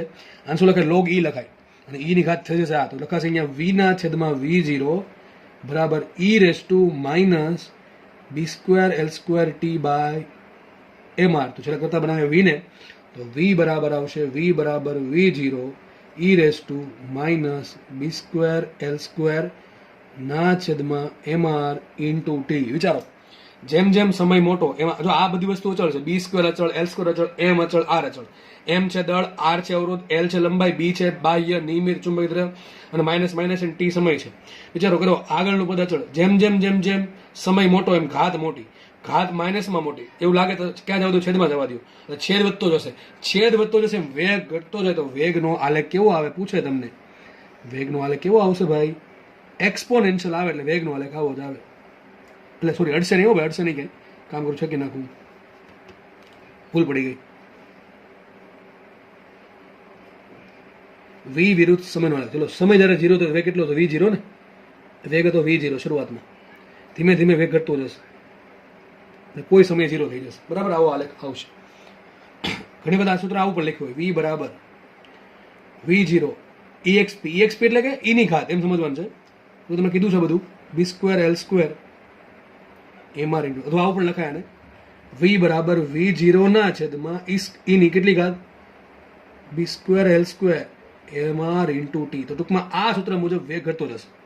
તમારે જે સમય જોતો હોય એ સમય મૂકી દીધો, વેગ મળી જશે. પણ આ બધું ક્યારે લાગુ પડે? બાહ્ય બળ શૂન્ય હોય તો. નોર્મલી આપણે આવું કરીએ ને, આપણે બાહ્ય બળ લગાડીએ, કારણ કે વેગ અચળ રાખી, એટલે મને શું કરે? ઈમેજ મેળા કરે બરાબર ને. ઓકે, તો ચલો, આ થિયરી થાય છે પૂરી. અહીંયા લાંબી થિયરી છે, ઘણું બધું આમાં આપણે શીખા છીએ કે EMF કેમ ઉત્પન્ન થાય, વિદ્યુત ભાર પર બળ લાગે, પ્રવાહની દિશા શું થાય, કેટલો પ્રવાહ ઉત્પન્ન થાય, પ્રવાહના કારણે સળિયા પર બળ લાગે FM, એના કારણે વેગ ઘટતો જાય. વેગ ઘટાડવો ન હોય તો બાહ્ય બળ લગાડવું પડે. એ બાહ્ય બળ લગાડશું તો નિયમિત મને શું કહેવાય? EMF મળા કરશે, એના કારણે પાવર ઉત્પન્ન થશે. વિદ્યુત પાવર જેટલો હોય એટલો તો યાંત્રિક પાવર હોય બરાબર છે. બાહ્ય બળના કારણે આપણે લગાડી, એટલે યાંત્રિક પાવર આપણે આપવો પડે છે. અને સળિયામાં FM બળ લાગ્યું, અથવા સળિયામાં જે EMF ઉત્પન્ન થયો, I ઉત્પન્ન થયો, એના કારણે સળિયામાં શું કહેવાય? વિદ્યુત પાવર આપણે વિદ્યુત પાવર ઉત્પન્ન થાય છે. જોયું આપણે કે ઉર્જા સંરક્ષણના આધારે એવું કહી શકીએ કે જેટલું વિદ્યુત પાવર છે એટલું તો યાંત્રિક પાવર છે. પછી આ થિયરી આખી થિયરી અલગ જ છે. આ થિયરી શું કહે છે? આ થિયરી એમ કહે છે કે સળિયા પર તમારે બાહ્ય બળ નહીં લગાડો તો એફએમ તો લાગવાનું ચુંબકીય બળ, અને ચુંબકીય બળના કારણે સળિયાનો વેગ ઘટતો જશે. ઘટવાના કારણે બધી વસ્તુ ઘટશે. પ્રવાહ ઘટશે, બળ ઘટશે, ચુંબકીય બળ ઘટશે, બરાબર, ઈએમએફ ઘટશે, બધી વસ્તુ ઘટી જશે, બરાબર. તો કેટલો કોઈ સમયે મારે વેગ જોતો તો વેગનું સમીકરણ શું હતું? વેગનું સમીકરણ અહીંયા આવશે. મસ્ત દાખલો છે, આલેખ પૂછાય, સમીકરણ દરેક પૂછાય. નીટમાં ક્યારેક સૂત્ર પૂછી નાખે કે ભાઈ આ પ્રમાણે સળિયો છે ને આ ગોઠવણ આવી કરી છે તો ટી સમયે વેગ કેટલો છે? તો સૂત્ર તમને યાદ હોવું જોઈએ. કે દાખલો પૂછી નાખે ભાઈ, જીમાં દાખલો પૂછાઈ શકે. ઘણી વખત ભાગાકાર પૂછે, બરાબર છે, ભાગાકારના દાખલા પૂછી શકે. તો થિયરી એમ બી છે, મગજમાં રાખવી. તો બહુ મોટી થિયરી હતી જે આપણે પૂરી કરી છે. આખી થિયરી એક જ છે, બરાબર, ગતિકી ઈએમએફ. તો આપણે જોઈએ ગતિના કારણે ઈએમએફ ઉત્પન્ન થયું. આપણે થોડાક આગળ વધશું હવે. ચલો, એક ક્વેશ્ચન છે તમારી સ્ક્રીનની સામે છે. આ પ્રમાણે તમને માનો કે દાખલો પૂછાયેલો દાખલો છે. આવો તમને વિચિત્ર પ્રકારનો કોઈ પણ દાખલો પૂછશે. ચલો, શું કહે છે દાખલો? જો શું કહે છે. એક સળિયો છે પીક્યુ, દેખાય છે પીક્યુ, થોડોક વિચિત્ર આકારનો સળિયો છે આ પ્રમાણે, બરાબર છે. એ એક નિયમિત ચુંબકીય ક્ષેત્રમાં લંબ રૂપે નીચે પડે છે. દેખાય છે કે જો વેગ ક્યાં છે? નીચે તરફ છે, બી ક્યાં છે? અંદર તરફ છે. આ પી છેડો અને ક્યુ છેડો બે વચ્ચે લંબાઈ એલ છે. શું છે? પી અને ક્યુ છેડો બે વચ્ચે લંબાઈ કેટલી છે? એલ છે. તો ક્વેશ્ચન એવો છે, આ સળિયામાં ઉદ્ભવતું ઈએમએફ કેટલો છે? જો આમાં ક્વેશ્ચન એમ હોય પ્રવાહ કેટલો હશે? અરે પ્રવાહ કોઈથી પૂછશે જ નહીં, કારણ કે સળિયાની સર્કિટ અધૂરી છે ભાઈ. સર્કિટ કેવી છે? ઓપન સર્કિટ છે, પ્રવાહ ઉત્પન્ન જ ન થાય. મેં હમણાં કીધું હતું, પ્રવાહ ઉત્પન્ન થવા માટે સર્કિટ બંધ હોવી જરૂરી છે. અહીંયા પ્રવાહ તો ઉત્પન્ન નહીં થાય, પરંતુ અહીંયા શું ઉત્પન્ન થશે? અહીંયા ઈએમએફ તો ઉત્પન્ન થશે. મેં તમને હમણાં કીધું હતું, જે ઈએમએફ ઉત્પન્ન થાય ગતિકીય, યાદ કરો, ગતિકીય ઈએમએફ યાદ કરો. હમણાં આપણે એવું હતું ભાઈ, ગતિકીય ઈએમએફ શું આવે? એપ્સુલા બરાબર બીવીએલ. શું આવે? બીવીએલ. મગજમાં એ રાખવાનું. સૂત્ર શું છે? બી ઇન્ટુ વી શું લેવાનું? લંબ ઘટક લેવાનો. કોને? વેગનો. બીને લંબ ઘટક લેવાનો ઇન્ટુ એલ, બરાબર ને? અને અહીંયા એવું કીધું હતું કે સળિયાના આકાર પર આધારિત નથી. સળિયાના આકાર પર આધારિત નથી. કોના પર ડિપેન્ડ કરે? સળિયાની લંબાઈ પર. લંબાઈ કઈ લંબાઈ? એનો પી છેડો અને ક્યુ છેડા વચ્ચે લંબાઈ છે. એલ શું છે? એલ છે પી અને ક્યુ છેડા વચ્ચેની લંબાઈ. સૂત્ર ખાસ સમજવું ભાઈ. ઘણા લોકો અહીંયા ભૂલ કરે, સૂત્ર ખાલી મૂકી નાખે, ઈ બરાબર બીવીએલ, પણ નહીં ચાલે, એમ નહીં ચાલે. બી શું છે? બાહ્ય ચુંબકીય. વી શું છે? વેગનો એવો ઘટક કે જે બી ને લંબ છે. એલ શું છે? સળિયાનો ગમે એવો આકાર હોય, મારે શું જોવાનું હંમેશા? પી ને ક્યુ છેડા વચ્ચેની લંબાઈ. તો વિચાર કરો, રકમમાં ભલે મને આવો વિચિત્ર આકાર આપ્યો છે, વેગ ક્યાં છે? વી નીચે છે, બી ક્યાં છે? લંબ છે. તો વી આખો બી ને લંબ છે, લંબ છે. તો આખો શું આવશે? અહીંયા લખી લખો. અહીંયા વી નો લંબ ઘટક શું આવશે? વેગ ને, સોરી બી ને. એ પોતે જ થયો ને આખો. અને ભાઈ બી વી નીચે છે, બી અંદર છે, આખો વેગ તો લંબ છે કોને? બી ને. તો એ થઈ ગયું. બી બરાબર શું આવશે? બી. અને લંબાઈ એલ બરાબર શું આવશે? આપી છે મને પી ને ક્યુ છેડા વચ્ચે કેટલી લંબાઈ આપી? એલ લંબાઈ આપી. તો એક કામ કરીએ, આખી આકૃતિને તમારે આમ નહીં આમ દોરી તો ચાલે. સોરી, આખી આકૃતિને આમ દોરી નાખું. એક સળિયો છે પી, તો આખી આકૃતિ તમે આમ પણ દોરી શકો છો કે બી ક્યાં છે? બી સમતલ એલમ અંદર તરફ છે. દૂર નથી આખું, મેં સમજી જાવ તમે. બી ક્યાં? સમતલ એલમ અંદર તરફ છે, બરાબર છે. આ પી છેડો છે, ક્યુ છેડો છે. લંબાઈ કેટલી છે બે વચ્ચે? લંબાઈ આ છે એલ. કેટલી લંબાઈ છે? એલ લંબાઈ છે. સળિયો વી વેગથી નીચે ગતિ કરે છે. સૂત્ર શું આવશે? માટે સૂત્ર આવશે અહીંયા ઈ બરાબર બીવીએલ. આ તમારો જવાબ થઈ ગયો. ઈ બરાબર બીવીએલ, બરાબર ને? બી ક્યાં છે? લંબ અંદર તરફ. વી ક્યાં છે? વી ક્યાં છે? બી ને લંબ છે આખો. અને એલ શું છે? બે સળિયાના છેડા વચ્ચેની લંબાઈ. સળિયાના બે છેડા વચ્ચે લંબાઈ છે એલ. જવાબ શું આવશે? અહીંયા ઈ બરાબર બીવીએલ. તમને હકીકત કહું છું, ગમે એવી આકૃતિ આપે ગભરાવાનું નહીં. શું આન્સર આવશે? અહીંયા આન્સર આવશે બીવીએલ. વિચાર કરો, હોમવર્કમાં એક વસ્તુ આપો. ચલો, હોમવર્કમાં હિન્ટ આપો તમને. આ એક હોમવર્કમાં લખી નાખજો નામાં. માનો કે આ પ્રમાણે આકૃતિ છે, બરાબર છે. આખા વિસ્તારમાં બી છે અનંત સુધી. બી આ પ્રમાણે અનંત સુધી વિસ્તરેલું છે. અને એક રિંગ છે. શું છે? રિંગ. આ રિંગમાં એમ કેટલું હશે? 0 હશે. કારણ શું 0? ખબર છે? લંબાઈ સર બે છેડા છે જ નહીં. અને હવે વિચારો, આખી રિંગ આમ નીચે પડે છે. રિંગ નીચે પડે તો આમાં ફ્લક્સ એટલું હોય, ફાઈ બરાબર NBA કોસિટા. કેટલો આવશે? NBA cos. જો અલગ દાખલો જો આ, તો માટે ફાઈ બરાબર શું આવશે? ફાઈ બરાબર આવશે BA. બી કેવું અચળ? એ કેવું અચળ? તો ફ્લક્સ જ અચળ થઈ ગયો. ફ્લક્સ અચળ તો ફેરફાર થતો જ નથી. ફ્લક્સમાં ફેરફાર થતો એ 0 જ હોય ને, સીધી વાત છે. મેં તમને બે ને સમજાવ્યું. વિચાર કરો, આ બે છેડા નજીક નજીક લાવતા જાઓ. નજીક લાઈન ભેગા કરે તો એલ કેટલો આવશે? 0. એલ 0 તો બીવીએલ બરાબર 0, બરાબર ને? એ નો સમજે તો વિચાર કરો, એક રિંગ છે, એ રિંગ નીચે પડે છે. રિંગ કેવા વિસ્તારમાં છે? નીચે પડે, એમાં નીચે સુધી છેક સુધી બી અચળ છે. કેવું છે? અચળ. આ બહુ મહત્વની વાત છે, બરાબર છે? બી અચળ છે. તો એ રિંગમાં કેટલું ઈએમએફ જનરેટ થાય? આ વસ્તુ લખી રાખવી. રિંગ વાળી હોમવર્કમાં આઈએમપી સવાલ છે, પૂછી નાખે જીમાં નીટમાં. એમ ક્વેશ્ચન કરી નાખે કે એક રિંગ છે એ નિયમિત ચુંબકીય ક્ષેત્રમાં બી ને લંબ રૂપે નીચે પડે છે. બી નીચે સુધી વિસ્તરાયેલું છે. તો રિંગમાં ઉદ્ભવતું ઈએમએફ કેટલું? 0. કારણ શું? અરે ભાઈ બી રિંગ સાથે સંકળાયેલા ફ્લક્સમાં કોઈ ચેન્જ નથી આવતો. બી કેટલું? બી એરિયા કેટલું? એરિયા. બીજો કોઈ ચેન્જ આવતો? થીટા નથી બદલતો, નથી આટા બદલતા, નથી બી બદલતો, નથી એ બદલતું. તો ફ્લક્સ કેવું થઈ ગયું? ફ્લક્સ થઈ ગયું અચળ. ચુંબકીય ફ્લક્સ અચળ તો E0 બને. એમ ખબર ન પડે તો મેં હમણાં ભણાવ્યું કે બે છેડા વચ્ચે લંબાઈ આવશે L. બે છેડા એમ ભેગા રિંગ ક્યારે બને? બે છેડા ભેગા કરી નાખો તો બે છેડા ભેગા થઈ જાય તો પછી તો લંબાઈ 0 થઈ જાય, બરાબર ને? તો આવે. પણ હા યાદ રાખજો, બે છેડા છે ને બી ની અંદર જ રહેવા જોઈએ, બી ની બહાર ન આવે. યાદ કરો, આ રિંગ છે ને, જ્યારે રિંગની બહાર આવતી છે ને ત્યારે પછી ઈએમએફ ઉત્પન્ન થશે. કારણ શું? એનો એરિયા ધીમે ધીમે ઘટતો જાય, બરાબર કે નહીં? મનો કે આટલા વિસ્તાર સુધી બી વિસ્તરાયેલું છે. રિંગ જરા અહીંયા પહોંચશે, અહીંયા અડધી રિંગ, તો થોડોક ભાગ ધીમે ધીમે બહાર આવતો જશે, અને જે ભાગ બહાર આવ્યો એટલે ટૂંકમાં એરિયા ઘટ્યો, એરિયા ધીમે ધીમે ધીમે ધીમે ઘટતો જશે, બરાબર? ત્યારે ઈએમએફ ઉત્પન્ન થાય, બરાબર? ત્યારે ઈએમએફ ઉત્પન્ન થશે. જ્યારે રિંગ એન્ટર કરશે ત્યારે એક ઈએમએફ ઉત્પન્ન થાય, જ્યારે રિંગ બહાર નીકળે ત્યારે ઈએમએફ ઉત્પન્ન થાય, અને જ્યારે રિંગ છે એ બીની અંદર આમ ગતિ કરે ત્યારે કોઈ પ્રકારનું ઈએમએફ રિંગમાં ઉત્પન્ન થશે નહીં. આ વસ્તુ વ્યવસ્થિત રીતે ચોપડામાં તમારી ભાષામાં લખવાની છે.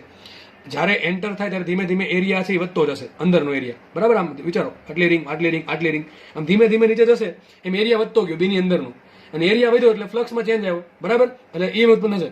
જ્યારે રિંગ આખી એન્ટર થઈ ગઈ, ગતિ કરે નીચે સુધી, ત્યારે કોઈ ઈએમએફ નહીં, કારણ કે ફ્લક્સમાં ચેન્જ ન થઈ ગયું, ફ્લક્સમાં ચેન્જ નથી થતો એટલે, બરાબર છે? હવે જ્યારે પછી રિંગ બહાર નીકળવાની તૈયારીમાં છે ત્યારે ધીમે ધીમે એરિયા ઘટતો જશે, એરિયા ઘટ્યો એટલે ફ્લક્સ ઘટ્યું, ફ્લક્સ ઘટ્યું એટલે ફ્લક્સનો ફેરફાર થયો, ત્યારે પણ ઈએમએફ ઉત્પન્ન થાય, બરાબર છે? જ્યારે રિંગ ગતિ કરતી હોય ઇન બિટવીન, ઉપરથી નીચે સુધી, ત્યારે કોઈ ઈએમએફ ઉત્પન્ન થાય નહીં. તો મગજમાં રાખવું, મોસ્ટ ટાઈમ સવાલ છે. લખવું હોય તો લખી નાખવું, ન લખવું તમારી ઈચ્છા, બરાબર છે?